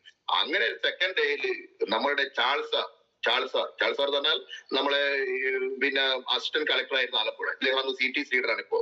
അന്ന് ചാൾസാർ വന്ന് കളക്ടറായി നിൽക്കുന്ന ആ വ്യക്തി വന്നിട്ട് 1.5 മണിക്കൂർ ഒരു സ്പീച്ച് നടത്തി. ഞാൻ ആലപ്പുഴ കളക്ടറാണ്, എന്റെ പേര് ചാൾസ് എന്നാണ്, ഞാൻ ബിസിനസ്സിനകത്ത് ജോയിൻ ചെയ്തിട്ടുണ്ട്, വളരെ പാർട്ട് ടൈം ആയിട്ട് ബിസിനസ് ചെയ്യുന്നുണ്ട്. ഇത് 4-5 കൊല്ലകാലം കഴിഞ്ഞ് ഞാൻ ഫുൾ ടൈം കരിയർ ആയിട്ട് ഞാൻ ഏറ്റെടുക്കാൻ വേണ്ടി പോവുകയാണ്. അപ്പൊ എന്റെ ഈ പറയുന്ന ബിസിനസ് ഞാൻ എടുക്കാനുള്ള കാരണം മുബീൻ മുഹമ്മദ് എന്ന വ്യക്തിയാണ്. ആ വ്യക്തി എന്റെ ആത്മാർത്ഥമായ സുഹൃത്താണ്. അദ്ദേഹം ഈ ബിസിനസ്സിൽ എന്നെ കൊണ്ടുവന്നു, ഉപയോഗിച്ച പ്രൊഡക്റ്റിന് റിസൾട്ട് കിട്ടി. ഇങ്ങനെ പറയുമ്പോൾ ഒരു കളക്ടർ പറയുന്ന സമയത്ത് നമ്മളത് സീരിയസ് ആയിട്ട് എടുക്കാതിരിക്കാൻ പറ്റുമോ? അതേപോലെ അഡ്വക്കേറ്റ് രാജീവ് D രാജ എന്ന് പറയുന്ന ഒരു വ്യക്തി, അദ്ദേഹം ഈ പറയുന്ന ഹൈക്കോടതിയിൽ പ്രാക്ടീസ് ചെയ്ത ഒരു അഡ്വക്കേറ്റ് ആണ്, ഒരു 10-15ഓളം ബാങ്കിന്റെ ലീഗൽ അഡ്വൈസറാണ്. അദ്ദേഹം പറയാണ് ഈ ബിസിനസ് ഞാൻ വളരെ സീരിയസ് ആയിട്ട് ചെയ്യാൻ വേണ്ടി പോവുകയാണ്, എന്റെ എല്ലാ തിരക്കുകളും മാറ്റി വെച്ച് ബിസിനസ്സിലേക്ക് ഇറങ്ങാൻ വേണ്ടി പോവുകയാണ്. അതേപോലെ എയർഫോഴ്സ് ഉദ്യോഗസ്ഥനായ പ്രകാശ് എന്ന് പറയുന്ന കൊല്ലം ആതിരല്ലൂർ സ്വദേശി പ്രകാശ് സാർ എന്ന് പറയാ, ഞാനൊരു എയർഫോഴ്സ് ഉദ്യോഗസ്ഥനാണ്, എന്റെ ജോലി റിസൈൻ ചെയ്ത് ഫുൾ ടൈം കരിയർ ആകാൻ പോവാ. ഞാന് കാലകുത്തി മറിഞ്ഞിട്ടും എയർഫോഴ്സിന്റെ പടിവാതിലേക്ക് പോയി നിൽക്കാൻ പറ്റില്ല. ഞാൻ പലതവണ എയർഫോഴ്സിന്റെ നേവിന്റെയും ഇന്ത്യൻ ആർമിന്റെ ഒക്കെ ടെസ്റ്റുകൾ എഴുതാൻ വേണ്ടി ഞാൻ പോയിട്ടുണ്ട്. അതിലൊക്കെ അമ്പേ പരാജയപ്പെട്ട വ്യക്തിയാണ്. അപ്പൊ അവിടെ നിന്ന് ഒരു എയർഫോഴ്സ് ഉദ്യോഗസ്ഥനായ വ്യക്തി ജോലി റിസൈൻ ചെയ്ത് വരുന്ന സമയത്ത് ഞാൻ എന്നോട് ചോദിച്ച ഏക ചോദ്യതാണ്, ശൈലേഷേ എടാ നിനക്കൊരു ജോലി ഇല്ലാത്തത് കൊണ്ടും കരിയർ ഇല്ലാത്തത് കൊണ്ടും അല്ലാണ്ടാണ് നീ ഇത്രയും കാലം നിന്നെ തന്നെ ഈ കണ്ണാടി നോക്കി ചീത്ത പറഞ്ഞു. അത് നിർത്തണേ. നീ ഇന്ത്യൻ എയർഫോഴ്സിലൊക്കെ ജോലി ചെയ്ത ആളുകൾ ഈ ഫുൾ ടൈം ബിസിനസ് ആയിട്ട് ഏറ്റെടുത്ത് ചെയ്ത നീ ഇത് ചെയ്യ് എന്ന് എന്റെ ഉള്ളിൽ നിന്ന് ഒരാൾ പറയുന്ന പോലെ എനിക്ക് തോന്നുന്നു. സത്യത്തിൽ അത് എന്റെ ഏറ്റവും വലിയ ശത്രുവായിരുന്നു. എന്നെ ഇല്ലാതാക്കി എന്റെ ശത്രു എന്റെ ഉള്ളിലുള്ള സംശയങ്ങളാ, അല്ലെങ്കിൽ എന്റെ ഉള്ളിലുള്ള ഈ പറയുന്ന പരാജയ ഭീതിയ, അത് ഞാൻ ഇത്തരം ട്രെയിനിങ്ങിലൂടെ മീറ്റിങ്ങിലൂടെ കണ്ട് ബോധ്യപ്പെട്ട സമയത്ത് ഒരു കാര്യം എനിക്ക് മനസ്സിലായി, ഇത് തീരുമാനം ഞാൻ ഇവിടെ എടുക്കണം. അന്ന് മുതൽ ഞാൻ ഒരു നോട്ട് ബുക്കും പെന്നും എടുത്ത് എഴുതാൻ തുടങ്ങിയതാ. എവിടെ നിന്നൊക്കെ എന്തൊക്കെ ഇൻഫർമേഷൻ കിട്ടും അതൊക്കെ മനസ്സിലാക്കാനും പഠിക്കാനും തുടങ്ങിയതാ. ക്ലിയർ ആയോ? അതായത് നിങ്ങൾക്ക് ഏതെങ്കിലും മേഖലയിൽ വിശ്വാസം ഉണ്ടാക്കണമെന്നുണ്ടെങ്കിൽ എഴുതി വെച്ചോളൂ, മഹാന്റെ വാക്കുകളാണ്. ഏതെങ്കിലും മേഖലയിൽ നിങ്ങൾക്ക് വിശ്വാസം ഉണ്ടാക്കണമെന്നുണ്ടെങ്കിൽ നിങ്ങളെ കോമൺ സെൻസ് വെച്ച് ചിന്തിക്കേണ്ട ഒരു കാര്യം ഞാൻ പറഞ്ഞു തരാം. 3 കാര്യങ്ങളിൽ നിങ്ങൾ കോംപ്രമൈസ് ഇല്ലാതെ ആ കാര്യത്തിന് നിങ്ങൾ ശ്രദ്ധിച്ചാൽ മതി. ഒന്നാമത് എന്താ അറിയോ? വിശ്വാസം ഉണ്ടാക്കണമെങ്കിൽ ഇന്റലക്ച്വൽ ബിലീഫ് എന്ന് പറയും. ഇന്റലക്ച്വൽ ബിലീഫ് എന്ന് പറഞ്ഞാൽ എത്രമാത്രം ഏത് മേഖലയിൽ നിന്ന് ഏത് മേഖലയിലാണോ നിങ്ങൾക്ക് വിജയിക്കേണ്ടത്, ഏത് മേഖലയെ പറ്റിയാണ് നിങ്ങൾ പഠിക്കേണ്ടത്, ആ മേഖലയെ പറ്റി നിങ്ങൾ ഇരുന്ന് പഠിക്കുക. വിദ്യാർത്ഥിയുടെ മനോഭാവം പോലെ. ക്ലിയർ ആയോ? എനിക്ക് അറിവുണ്ട്, എനിക്ക് ബുദ്ധിയുണ്ട്, ഞാൻ വലിയ കാര്യപ്രാപ്തിയുള്ള ആളാണ് എന്നൊക്കെ വിട്ടേക്കുക. പകരം ഈ മേഖലയിൽ എനിക്ക് വിജയിക്കണമെന്നുണ്ടെങ്കിൽ ഇതിന്റെ എല്ലാ കാര്യത്തെ പറ്റി എനിക്ക് പഠിക്കണം. പ്രോഡക്റ്റ് പറ്റി പഠിക്കണം, ഡ്യൂപ്ലിക്കേഷൻ സിസ്റ്റത്തെ പറ്റി പഠിക്കണം, ലിസ്റ്റ് ബിൽഡിങ്ങിനെ പറ്റി പഠിക്കണം, ഇൻവിറ്റേഷനെ പറ്റി പഠിക്കണം, ഫോളോ അപ്പ് ചെയ്യേണ്ട രീതിയെ പറ്റി പഠിക്കണം. അതിൻ്റെതായ എല്ലാ അറിവുകളെ പറ്റി നിങ്ങൾ പഠിക്കുക. അതാണ് ഇന്റലക്ച്വൽ ബിലീഫ്. അതായത് സ്കൂളിൽ പോയി, ഒരു കോളേജിൽ പോയി ഒരു വിദ്യാർത്ഥി വിദ്യ അഭ്യസിക്കുന്നത് പോലെയുള്ള ഒരു മനോഭാവത്തിലേക്ക് നമ്മൾ മാറുക. അതാണ് ആദ്യത്തെ പണി. അപ്പൊ നിങ്ങളുടെ ഉള്ളിലുള്ള പരാജയ ഭീതിയെ, അല്ലെങ്കിൽ നിങ്ങളുടെ ഉള്ളിലുള്ള ഈ പറയുന്ന ഇത് ചെയ്യണോ വേണ്ടിയോ എന്നുള്ള അപകർഷാബോധത്തിൽ നിങ്ങൾക്ക് എടുത്ത് ഒഴിവാക്കാൻ പറ്റും. അറിവുണ്ടെങ്കിൽ വിശ്വാസം ഉണ്ടാവും. അതാണ് ഞാൻ പറഞ്ഞതിന്റെ അർത്ഥം. രണ്ടാമത്തെ കാര്യം എന്ന് പറഞ്ഞാൽ എക്സ്പീരിയൻസ് ബിലീഫ്. എക്സ്പീരിയൻസ് ബിലീഫ് എന്ന് പറഞ്ഞാൽ അനുഭവങ്ങളിലൂടെ പഠിക്കുക. ഏറ്റവും എളുപ്പം ഈ ബിസിനസ്സിനകത്ത് അനുഭവങ്ങളോട് പഠിക്കുക. കാരണം എന്താണ്, നിങ്ങൾ ബിസിനസ് ചെയ്യുകയോ ചെയ്യാതിരിക്കുക എന്തുവേണേ ആയിക്കോ, പക്ഷെ നാളെ മുതൽ പല്ല് കഴിക്കാനുള്ള തീരുമാനം നിങ്ങൾക്ക് എടുത്തൂടെ? ഒരു ചാമ്പ്യൻ തരം ഉപയോഗിച്ച് കുളിക്കാനുള്ള തീരുമാനം എടുത്തൂടെ? ഒരു ലിവിഗൻ സിറപ്പ് ഉപയോഗിച്ച് കഴിക്കാനുള്ള തീരുമാനം എടുത്തൂടെ? എന്റെ മക്കൾക്ക് ആവശ്യമായ പ്രോട്ടീൻ പൗഡറോ ന്യൂട്രലൈഫോ ഉപയോഗിക്കാനുള്ള കാര്യത്തിനകത്ത് നിങ്ങൾ തീരുമാനം എടുത്തൂടെ? അതേപോലെ 95 ഉപയോഗിച്ചുകൊണ്ട് നമുക്ക് ഭാവിയിൽ വരാൻ പോകുന്ന പല ജീവിതശൈലി രോഗങ്ങളെ പ്രതിരോധിക്കാൻ പറ്റുന്ന തീരുമാനം നമുക്ക് എടുത്തൂടെ? ക്ലിയർ ആയോ? ആ തീരുമാനം എടുക്കണമെങ്കിൽ നിങ്ങൾ അതിനാവശ്യമായ ഒരു ഈ പറയുന്ന ഇൻഫർമേഷൻ നിങ്ങൾ ഉണ്ടാക്കണം. അതുകൊണ്ട് പ്രീ ജഡ്ജ്മെന്റ്, മുൻവിധിയോടുകൂടി നിങ്ങൾ ഒന്നും കാണരുത്. മുൻവിധി എന്ന് പറയുന്ന അറിവില്ലായ്മയുടെ കുട്ടിയാണ്. നിങ്ങൾ എന്ത് ചിന്തിക്കുന്നത് പൊട്ടത്തിലായിരിക്കും, പക്ഷെ അത് ലോകത്ത് നിങ്ങൾക്ക് മാത്രമേ മനസ്സിലാകത്തുള്ളൂ, ബാക്കി എല്ലാ ആളുകൾക്കും മനസ്സിലാവും. ക്ലിയർ ആവുണ്ടല്ലോ? അതുകൊണ്ട് മുൻവിധിയോട് കൂടി ഒരു കാര്യവും നമ്മൾ സമീപിക്കാതിരിക്കുക. പകരം നമ്മളുടെ മനോഭാവം വെച്ച്, നമ്മുടെ വിദ്യാഭ്യാസം വെച്ച്, അല്ലെങ്കിൽ നമ്മളുടെ എക്സ്പീരിയൻസ് വെച്ച് നമ്മൾ എന്ത് ചെയ്യുക, അതിനെപ്പറ്റി പഠിക്കാൻ തയ്യാറാകും.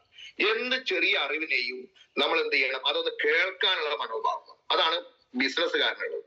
ബിസിനസ്സുകാരൻ ഏതൊരു കുഞ്ഞു കുട്ടി വന്ന് പറയുന്ന ഐഡിയയും, അതാ എനിക്ക് ഇവിടെ എന്റെ നാട്ടില് ഇങ്ങനെ ഒരു വലിയൊരു അവസരമുണ്ട് എന്ന് പറയും, അതൊന്ന് കേട്ട് കളയാം, കണ്ടു കളയാന്ന് വിചാരിക്കും. ക്ലിയർ ആയോ? അങ്ങനെയുള്ള എന്ത് ചെയ്യണം, ആ രീതിയിലേക്ക് നമ്മൾ മാറണം. അപ്പൊ എക്സ്പീരിയൻസ് ബിലീഫ് എന്ന് പറയുന്നത് നിങ്ങൾ പ്രോഡക്റ്റ് ഉപയോഗിച്ചുകൊണ്ട് അതിലൂടെ വിശ്വാസം ഉണ്ടാക്കിയെടുക്കുക, പ്രോഡക്റ്റ് കൊടുത്തുകൊണ്ട് അതിലൂടെ ഒരു വിശ്വാസം ഉണ്ടാക്കിയെടുക്കുക. അപ്പൊ അത് നിങ്ങൾക്ക് ഉണ്ടാകുന്ന അറിവിനെക്കാട്ടും എത്രയോ ഇരട്ടിയായിരിക്കും ഈ തിരിച്ചറിവ് എന്ന് പറയാൻ 10 മടങ്ങെങ്കിലും കാണും. അങ്ങനെ നിങ്ങൾക്ക് എളുപ്പത്തിൽ ഈ ബിസിനസ് പറ്റി പഠിക്കാനും വിശ്വാസം ഉണ്ടാക്കാനും ശക്തമായ തീരുമാനം എടുക്കാനും ഉറച്ചു നിൽക്കാനും പറ്റും. മൂന്നാമത്തെ ഒരു വിശ്വാസമാണ് യഥാർത്ഥ വിശ്വാസം. അതെന്താണെന്നറിയോ? നിങ്ങളുടെ ഉള്ളിൽ ഒരു വിശ്വാസം വരുന്ന എപ്പോഴാണ്, നിങ്ങൾ വിജയിച്ചു തുടങ്ങുമ്പോഴാണ്. എന്ന് പറഞ്ഞാൽ വരുമാനം വരും. ക്ലിയറായോ? ശങ്കരാടി ഒരു സിനിമയിൽ പറഞ്ഞ പോലെ ഇത്തിരി പരുത്തിക്കറി ഇത്തിരി പിണ്ണാക്ക് കൊടുത്ത സ്ഥലത്തോ പാല് വരും എന്ന് പറയുന്നത് പോലെ അതിങ്ങനെ വരണം. ആഴ്ചയിൽ 2000, 3000, 5000, 10,000, 20,000 ഒക്കെ വരുമ്പോ നമ്മൾക്ക് മറ്റുള്ള ആളുകളോട് എന്റെ ആഴ്ച വരുമാനം ഇത്രയാണ്, അല്ലെ എന്റെ മാസ വരുമാനം ഇത്രയാണ് എന്ന് കാണിച്ചു കൊടുത്ത് നമ്മളുടെ കാറ്, നമ്മളുടെ ലാപ്ടോപ്പ്, നമ്മൾ റെക്കഗ്നൈസ് ചെയ്യുന്നത്, നമ്മൾ ആരാണ്, ഏത് റാങ്കിലെത്തി, നമ്മൾ വെച്ച വീടുകൾ, നമ്മൾ ഉണ്ടാക്കിക്കൊണ്ടിരിക്കുന്ന സമ്പത്തുകൾ, ഇതെല്ലാം മറ്റുള്ള ആളുകൾ കാണിച്ചു കൊടുക്കും. കാരണം എല്ലാ ആളുകൾക്കും നന്നായി ജീവിക്കാനുള്ള ആഗ്രഹമുണ്ട്. ആ ജീവിക്കാനുള്ള സാഹചര്യം മൈനസ് മാർക്കറ്റിംഗിൽ ഉണ്ട് എന്ന് നിങ്ങൾ കഷ്ടപ്പെട്ട് അധ്വാനിച്ച് ആ ബ്രാൻഡ് ഉണ്ടാക്കി അവരെ അട്രാക്ട് ചെയ്യുന്ന രീതിയിൽ, അവരും കൂടെ നിങ്ങളെ കൂടെ നിർത്തുന്ന രീതിയിലേക്ക് നിങ്ങൾ മാറണം. അങ്ങനെ മാറുമ്പോഴാണ് ഈ പറയുന്ന ഡോക്യുമെന്റൽ ബിലീഫ് എന്ന് പറയാം. ഇപ്പൊ ശൈലേഷ് ബാലൻ എന്ന് പറയുന്ന വ്യക്തിയുടെ ഡോക്യുമെന്റ് അപ്പൊ നിങ്ങൾ കാണിച്ചത്, ആ ഡോക്യുമെന്റ് കാണിച്ചെന്നില്ല ഇവിടെ സംഭവിക്കും.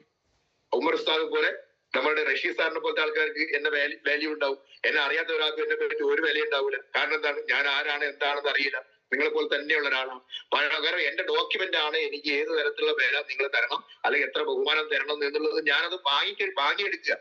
ഇത് ഈ ബിസിനസിന്റെ അകത്തൂടെ ഇങ്ങനെ അല്ലാണ്ട് വെറുതെ ചെയ്യാനാവൂല. കാരണം എന്താണ്, ഒന്നും കാണിക്കാനില്ലാത്ത ബിസിനസിന്റെ പേരാണ് മൈലിസ്റ്റർ മാർക്കറ്റ്. അവിടെ നമ്മൾ കാണിക്കുന്നത് നമ്മൾ തന്നെ ഇറങ്ങണം. എന്റെ കാറ്, എന്റെ വീട്, എന്റെ ലാപ്ടോപ്പ് എന്ന് പറയല്ലാണ്ട് വേറെ ഇതിനകത്ത് വേറെ ഒരു നിവൃത്തിയില്ല. അത് മനസ്സിലാക്കണം. ക്ലിയർ ആയോ? അതുകൊണ്ട് ഈ ബിസിനസിന്റെ അകത്ത് മറ്റുള്ള ആളുകൾ നിങ്ങളെ കളിയാക്കുമ്പോഴും കുറ്റപ്പെടുത്തുമ്പോഴും നിങ്ങളൊക്കെ ഈ ബിസിനസിന്റെ അകത്ത് ഒന്നും ആവില്ല എന്ന് പറയുന്ന സമയത്ത് അവർ കുറ്റം പറയാനാവൂല. കാരണം എന്താണ്, ഒന്നും കാണിക്കാനില്ലാത്ത ബിസിനസിനകത്ത് എന്ത് കാണിച്ചു കൊടുക്കാനാണ്? അതുകൊണ്ട് നിങ്ങൾ അവരോട് അപ്പോയിന്റ്മെന്റ് എടുത്ത് അവരായിട്ട് ഇരുന്ന് നിങ്ങളുടെ ഡോക്യുമെന്റുകളും നിങ്ങളെ അച്ചീവ്മെന്റ് നേടിയ നേട്ടങ്ങളും ഒക്കെ നിങ്ങൾ എന്ത് ചെയ്യണം, ഇങ്ങനെ ബ്രീഫായിട്ട് കാര്യങ്ങൾ പറഞ്ഞു കൊടുത്ത് ബോധ്യപ്പെടുത്തി കൊടുക്കണം. അല്ലെങ്കിൽ ട്രെയിനിങ്ങിനോ മീറ്റിങ്ങിനോ കൊണ്ടുവന്നിരുത്തി നിങ്ങൾ ആരാണ് എന്താണെന്ന് ബോധ്യപ്പെടുത്തി കൊടുക്കണം. ഇതൊരു വെല്ലുവിളിയാണ്. ഈ വെല്ലുവിളിക്കല്ലേ ഇപ്പൊ 2,10,000 രൂപ തരുന്നത്. ഇല്ലെങ്കിലും ആഴ്ച 10,000 കൊടുത്താൽ പോരെ. ക്ലിയറായോ? അതിനനുസരിച്ച് നിങ്ങൾ പ്രവർത്തിക്കുന്നതനുസരിച്ച് കൂലി കിട്ടുന്നോണ്ട് നോക്കിയാൽ മതി. ലോകത്തെ ഏറ്റവും കൂടുതൽ റെമ്യൂണറേഷൻ കൊടുക്കുന്ന ഒരു കമ്പനിയുടെ പേരല്ലേ മൈലിസ്റ്റർ മാർക്കറ്റ്. അതുകൊണ്ട് എന്നെ സംബന്ധിച്ചിട്ട് ഞാൻ ചിന്തിക്കുന്നതേ ഉള്ളൂ, മാസം 7 ലക്ഷം രൂപ കിട്ടുന്ന ഒരു പണിയും എന്നെ സംബന്ധിച്ചിട്ടില്ല. എനിക്കതിന് അർഹതയില്ല. ക്ലിയർ ആയോ? പക്ഷെ എളുപ്പത്തിൽ ഈ പറയുന്ന കാര്യങ്ങൾ ഈ ഡോക്യുമെന്റ് ആക്കി ഉണ്ടാക്കിയെടുത്തതിന്റെ ഭാഗമായി എനിക്കിത് കിട്ടുന്നുണ്ട്. അതുകൊണ്ട് ഞാൻ ഈ പറയാൻ പോകുന്ന ഈ പറയുന്ന ഇന്റലക്ച്വൽ ബിലീഫ് എന്ന് പറഞ്ഞാൽ അറിവിനോടുള്ള വിശ്വാസം, എക്സ്പീരിയൻസ് ബിലീഫ് അനുഭവത്തിലുള്ള വിശ്വാസം, ഈ പറയുന്ന ഡോക്യുമെന്റൽ ബിലീഫ് അതായത് പ്രൂഫിലൂടെയുള്ള വിശ്വാസം ഇത് ഉണ്ടാക്കിയെടുക്കണമെങ്കിൽ നമ്മൾ ചെയ്യേണ്ടത് ട്രെയിനിങ്, മീറ്റിംഗ്. അവിടുന്ന് കിട്ടുന്ന എല്ലാ കാര്യങ്ങളെയും നമ്മൾ മനസ്സിലാക്കുക. അതെന്ത് ചെയ്യുക? ഫീൽഡിൽ പോയി പ്രവർത്തിക്കുക. ഫീൽഡിൽ നിന്നാണ് നമ്മൾ ലീഡർ ആവും. ഫീൽഡിൽ പോകാത്ത ഒരാളും ലീഡർ ആവില്ല. ക്ലിയർ ആയോ? അതുകൊണ്ട് എളുപ്പ വഴികളൊന്നുമില്ല. ഞാൻ എന്റെ ടീമിനെ ഫീൽഡ് പറഞ്ഞയച്ച് ഞാൻ ലീഡർ ആവാൻ വിചാരിച്ചിട്ടുണ്ടെങ്കിൽ ഒരിക്കലും ലീഡർ ആവൂല. അതുകൊണ്ട് ഫീൽഡിനെ ലീഡർ ഉണ്ടാവും. ലീഡർ എന്ന് പറഞ്ഞാൽ നമ്മൾ ഡിസ്ട്രിബ്യൂട്ടേഴ്സിനെ നയിക്കാനുള്ള കഴിവ്, ഡിസ്ട്രിബ്യൂട്ടേഴ്സിന്റെ പ്രശ്നങ്ങളെ സോൾവ് ചെയ്യാനുള്ള കഴിവ്, ഉത്തരവാദിത്തങ്ങൾ ഏറ്റെടുത്ത് മുന്നോട്ട് പോകാനുള്ള കഴിവ്, ഇതൊക്കെയാണ് ലീഡർ എന്ന് പറയുക. ഈ ലീഡർഷിപ്പ് നമുക്ക് കുടുംബജീവിതത്തിൽ ലീഡർഷിപ്പ് വേണം. ഭാര്യ, ഭർത്താവ്, കുട്ടികൾ, അതിനകത്ത് ഏറ്റവും കൂടുതൽ ലീഡർ ആയിരിക്കേണ്ടത് നിങ്ങളാണ്. ആ ഭർത്താവിന്റെ ആ ഉത്തരവാദിത്തത്തിലേക്ക് നമ്മൾ നിന്നില്ലെങ്കിൽ ആ കുടുംബത്തിനകത്ത് തകർച്ച സംഭവിക്കും. അതേപോലെ തന്നെ മക്കളുടെ അച്ഛനായിട്ട് നമുക്ക് ഉത്തരവാദിത്തം ഏറ്റെടുക്കാൻ പറ്റില്ലെങ്കിൽ ആ കുടുംബജീവിതത്തിൽ തകർച്ച സംഭവിക്കും. നിങ്ങൾ ഏതെങ്കിലും ജോലി സ്ഥലത്ത് നിങ്ങൾ ലീഡർ ആകാൻ നിങ്ങൾക്ക് പറ്റിയില്ലെങ്കിൽ ആ ജോലി സ്ഥലത്ത് നിങ്ങൾ ഒന്നിനും കൊള്ളാത്തവനായി മാറും. ക്ലിയർ ആയോ? അപ്പൊ എല്ലാ മേഖലയിലും ലീഡർഷിപ്പ് വേണം. അല്ലാണ്ട് മൈലിസ്റ്റർ മാർക്കറ്റിംഗ് മാത്രമുള്ള സാധനമല്ല ലീഡർഷിപ്പ്. അതുകൊണ്ട് ഇതെന്തോ സ്ഥാനം തലയിൽ കെട്ടിവെക്കുന്ന പോലെ നിങ്ങൾക്ക് ഒരിക്കലും തോന്നരുത്. ആ ഉത്തരവാദിത്തത്തിന്റെ ഭാഗമായിട്ടാണ് നിങ്ങൾക്ക് ഇതിനകത്ത് ഏണിങ്സ് കൂടുന്നത്. ഈ പറയുന്ന വലിയ വലിയ നേട്ടങ്ങൾ ഉണ്ടാവും. അതുകൊണ്ട് ആ പരാജയ ഭീതി എടുത്ത് ഒഴിവാക്കുമ്പോഴാണ് നമ്മളെ ഉള്ളിലുള്ള കഴിവിനെ നമുക്ക് ഏറ്റവും കൂടുതൽ ഉപയോഗിക്കാൻ നമുക്ക് പറ്റുന്നത്. അതാണ് ലീഡർഷിപ്പ് എന്ന് നമ്മൾ മനസ്സിലാക്കുക. അപ്പോ ഇതൊരു ബാറ്ററിയാണ് വിചാരിക്കുക, ഒരു ബാറ്ററി. അത് ആദ്യം നിങ്ങൾ ചെയ്യേണ്ടത് എന്താണ്? Switch mode. ഇപ്പൊ ഉമ്മർ ഉസ്താദിന്റെ വീട്ടിൽ നിന്ന് ഉമ്മർ ഉസ്താദ് ആദ്യം രാവിലെ എഴുന്നേറ്റ് വേണം ചെയ്തിട്ടുണ്ടാവും. അദ്ദേഹത്തിന്റെ ബെഡ്റൂമിനകത്തുള്ള സ്വിച്ച് ഒന്ന് ഓൺ ചെയ്തിട്ടുണ്ടാവും. ആ സ്വിച്ച് ഓൺ ചെയ്യുന്ന സമയത്ത് അതിനകത്തോടെ എനർജി പാസ് ചെയ്യും. അത് ലൈറ്റ് ആയിട്ടോ ഫാൻ ആയിട്ടോ കത്തിയിട്ടുണ്ടാവും. അതായത് ആദ്യം വേണ്ട സ്വിച്ച് മോഡ്. അപ്പോ ഒരു കാര്യം മനസ്സിലായി, ഇന്നത്തെ ഈ സൂം മീറ്റിങ്ങിനകത്ത് പങ്കെടുത്ത 387 ആളുകൾക്ക് സ്വിച്ച് ഇടാൻ അറിയാം. ക്ലിയർ ആയോ? എന്ന് പറഞ്ഞാൽ മീറ്റിങ്ങിൽ വരാതെ, ഈ സൂം മീറ്റിങ്ങിൽ വരാതെ, ട്രെയിനിങ്ങിൽ വരാതെ, താമരശ്ശേരി മീറ്റിങ്ങിൽ പോകാതെ, അല്ലെങ്കിൽ തിരൂരോ മലപ്പുറം മീറ്റിങ്ങിൽ പോകാതെ, ഈ സ്വിച്ച് ഓൺ ചെയ്യാതെ ഒരാളെ രക്ഷപ്പെടുത്താൻ പടച്ചോൻ വരാൻ വിചാരിച്ചാണ്. ക്ലിയർ ആയോ? അതുകൊണ്ട് നിങ്ങളൊന്ന് ചിന്തിച്ചു നോക്കിയേ, നിങ്ങളുടെ ടീമിലുള്ള പല ആളുകളെ സ്വിച്ച് എവിടെ കിടക്കുന്നത്? പല ടീമിലുള്ള ആളുകളും ഇപ്പൊ ഐഡിയ അടിക്കുകയല്ലാണ്ട് ഇവര് ഇതിനകത്ത് വരാതിരിക്കാനുള്ള കാരണം മനസ്സിലായി. അവർക്ക് ഈ സ്വിച്ച് അറിഞ്ഞുകൂടാ, ഇത് ഇടാനുള്ള താല്പര്യവും ഇല്ല. ക്ലിയർ ആവുണ്ടോ? അതുകൊണ്ട് ഇത് നിങ്ങൾ എന്ത് ചെയ്യണം? ഈ പറയുന്ന ഡ്യൂപ്ലിക്കേഷൻ എന്ന് പറയുന്ന ഞാൻ സംസാരിച്ചുകൊണ്ടിരിക്കുന്ന ഇതിനകത്ത് ഈ ബുദ്ധി നിങ്ങൾ ഉപയോഗിക്കും. നിങ്ങൾ സ്വിച്ച് ഓൺ ആവും. അതായത് എന്റെ ടീമിലുള്ള ആളുകളെ ഞാനൊരു മീറ്റിംഗിൽ പങ്കെടുപ്പിച്ചാൽ, ട്രെയിനിങ്ങിലേക്ക് എത്തിച്ചാൽ എന്തായിരിക്കും അവർക്ക് ഇതിനുള്ള അപ്രോച്ച് എന്ന് നിങ്ങൾ ബോധ്യപ്പെട്ട ആൾക്കാരാണ്. അങ്ങനെയാണെങ്കിൽ വിളിച്ചിട്ട് ആൾക്കാർ വന്നിട്ടില്ലെങ്കിൽ നിങ്ങൾ എന്ത് ചെയ്യണം? ഞാനൊരു കഥ പറഞ്ഞുതരാം. ആടിനെ തോട് കടത്തുന്ന കഥയുടെ പേര് ആടിനെ തോട് കടത്തുക. ഏത് പറഞ്ഞു കഴിഞ്ഞാൽ നല്ല ഇളം പുല്ലുണ്ട് നിങ്ങളെ വീടിന്റെ തൊട്ട മുന്നിൽ. പക്ഷെ ആ പുല്ലുള്ള സ്ഥലത്തേക്ക് പോകണമെങ്കിൽ നടുക്ക് വലിയ തോടുണ്ട്. അതുകൊണ്ട് ആ തോട്ടിലൂടെ ആട് ഒരിക്കലും വരൂല. ഇനി അഥവാ വെള്ളത്തിൽ ഇറക്കുകയാണെങ്കിൽ ആട് ഇങ്ങനെ പിടിച്ചു വലിച്ചോണ്ടിരിക്കും. അതുകൊണ്ട് ഈ ആടിനെ നിങ്ങൾ ആ പുല്ല് തീറ്റിക്കണം എന്നുള്ള ആഗ്രഹം നിങ്ങൾക്ക് ഉണ്ടെങ്കിൽ നിങ്ങൾ ആദ്യം ചെയ്യേണ്ടത് പുഴയിൽ ആദ്യം നിങ്ങൾ ഇറങ്ങുക, കാല് നനയ്ക്കുക, എന്നിട്ട് ആടിനെ കുട്ടികൾ എടുക്കുന്ന പോലെ എടുക്കുക, എന്നിട്ട് മെല്ലെ ആ പറയുന്ന തോട് കടന്ന് അവിടെ വെച്ചു നോക്ക് ആ പുല്ലിനെടുത്ത്. പിന്നെ എങ്ങളൊന്നും വേണ്ട, കയറും ധരിച്ച് ഒറ്റ പോകം കൂടെ പോകും. അങ്ങനെ പോയി അതെയും ആ പുല്ലൊക്കെ തിന്ന് വയറൊക്കെ നിറഞ്ഞ് ആ ആട് ഞങ്ങൾ പിടിച്ച് തിരിച്ച് ആ പറയുന്ന സ്ഥലത്തേക്ക് കൊണ്ടുവന്ന് ആ തോട്ടിലെടുത്ത് നിൽക്കുമ്പോ ഇതേ ആട് നേരത്തെ ചെയ്തതുപോലെ ചെയ്യും. ഒരാടി വെള്ളത്തിൽ ഇറങ്ങൂല. എന്നാ പിന്നെ ആ പുല്ല് നിന്നേരം നന്ദിയെങ്കിലും ആട് കാണിക്കൂല. ക്ലിയർ ആയോ? അതുകൊണ്ട് എന്ത് ചെയ്യണം? വീണ്ടും നിങ്ങൾ ഇതിനകത്ത് ഇറങ്ങണം, വീണ്ടും ഇതിനെ എടുക്കണം. അതിനുശേഷം നിങ്ങൾ ഈ സ്ഥലത്ത് വെച്ച് കഴിഞ്ഞാൽ അത് ഉഷാറായിട്ട് കൂട്ടിപ്പോയിട്ട് നിന്നോളൂ. ക്ലിയർ ആയോ? ഇതിനാണ് ആടിനെ തോട് കടത്തെന്ന് പറയുന്നത്. എന്ന് പറയുന്ന പോലെ നിങ്ങളുടെ ഈ ബിസിനസ്സിനകത്ത് ഐഡിയ അടിച്ചാൽ നിങ്ങൾ ആങ്ങളമാരാ, പെങ്ങന്മാരാ, അല്ലെങ്കിൽ കുടുംബക്കാരാ, സുഹൃത്തുക്കളാ, ഈ പറയുന്ന പച്ചപ്പുല്ലിന്റെ ഒരു ഗുണം മനസ്സിലാവുന്നവരെ, എന്ന് പറഞ്ഞാൽ വരുമാനം കിട്ടുന്നത് വരെ, ഈ ബിസിനസ്സിനകത്ത് വിജയിക്കാൻ പറ്റുന്ന കോൺഫിഡൻസ് ഉണ്ടാകുന്നത് വരെ നിങ്ങൾ തീർച്ചയായിട്ടും ഈ ആടിനെ തോട് കടന്ന് പണി ചെയ്യണം. ക്ലിയർ ആയോ? അതുകൊണ്ട് കുറച്ച് സമയം ഇതിനെ മാറ്റി വെക്കണം, കുറച്ച് ക്ഷമ ഇതിന് നിങ്ങൾ കാണിക്കണം. അങ്ങനെ നിങ്ങൾക്ക് ഇതിനകത്ത് കാണിക്കുകയാണെങ്കിൽ എത്രയോ മുട്ടനാട് നമുക്ക് കിട്ടിയിട്ടുണ്ട്. ക്ലിയർ ആയോ? അങ്ങനെയാണ് പല മുട്ടനാടും ഇതിനകത്ത് വലിയ ലീഡർമാരായി മാറിയത് നിങ്ങൾ വിചാരിച്ച. ക്ലിയർ ആയോ? ഓക്കെ, ആ പണി നമ്മൾ ചെയ്യണം. അതുകൊണ്ട് ഈ സ്വിച്ച് മോഡ് നമ്മൾ മറക്കരുത്. ഈ എനർജി മോഡ് നമുക്ക് എനർജി ഉണ്ടാക്കി കൊടുക്കണം. ആ ട്രെയിനിങ്ങിലും മീറ്റിങ്ങിലും വരുമ്പോഴാണ്. വർക്ക് മോഡ് എന്ന് പറഞ്ഞാൽ ആ പറയുന്ന ആളുകൾക്ക് ഉണ്ടായ വിശ്വാസത്തിന് അവർ ഉപയോഗിക്കുമ്പോഴാണ് ഈ പറയുന്ന വർക്ക് മോഡിലേക്ക് പോകും. അപ്പൊ 3 സ്വിച്ച് മറന്നു പോകും. അപ്പൊ എന്റെ തലയ്ക്ക് എന്തിന്റെ കുറവാണ് ഇപ്പൊ നിങ്ങൾ മനസ്സിലായിട്ടുണ്ടാവും. അതായത് ഏത് സ്വിച്ചിലാണ് നിൽക്കുന്നത് മനസ്സിലായിട്ടുണ്ടാവും. ചില ആൾക്കാർ സ്വിച്ച് ഇട്ടിട്ടുണ്ടാവില്ല, ചില ആൾക്കാർ ട്രെയിനിങ് പോകാത്തതുകൊണ്ട് എനർജി മുകളിൽ നിൽക്കുന്നുണ്ടാവില്ല, പിന്നെ ഫീൽഡ് പോകാത്തത് കൊണ്ട് വർക്ക് മുകളിട്ട് കിട്ടിയിട്ടുണ്ടാവില്ല. ഈ 3 സ്വിച്ച് ഓൺ ആക്കാതെ ഒരുത്തരം പച്ച തൊടാത്ത ബിസിനസിന്റെ പേരാണ് മൈലേജ് മാർക്കറ്റ്. ക്ലിയർ ആയോ? എന്നോട് ഉമ്മർ ഉസ്താദിനെ ഞാൻ വിളിച്ചു. ഉമ്മർ ഉസ്താദിനെ വിളിച്ചിട്ട് ഞാൻ ചോദിച്ചു, ഉമ്മർ ഉസ്താദ് എന്താണ് ഞാൻ സംസാരിക്കേണ്ടത്? സാറ് പച്ചയ്ക്ക് പറയണം, കാര്യങ്ങൾക്ക് വ്യക്തമായിട്ട് പറയണം. അതുകൊണ്ട് പണിയെടുക്കാൻ താല്പര്യമുള്ള ഒരു പറ്റും ആളുകൾ ഞങ്ങളുടെ ടീമിലുണ്ട്. അവരത് ശരിയായി തന്നെ എന്നോട് പറഞ്ഞു. അപ്പൊ ഉമ്മർ ഉസ്താദിന് വേണ്ടി മാത്രമുള്ള ഒരു സെഷനാണ് ഇപ്പൊ നിങ്ങൾ സംസാരിച്ചുകൊണ്ടിരിക്കുന്നത്. ഓക്കെ, അപ്പൊ നെക്സ്റ്റ്, അപ്പൊ നമ്മളുടെ കഴിവും നമ്മളുടെ പോരായ്മകളും നമ്മൾ തിരിച്ചറിയണം.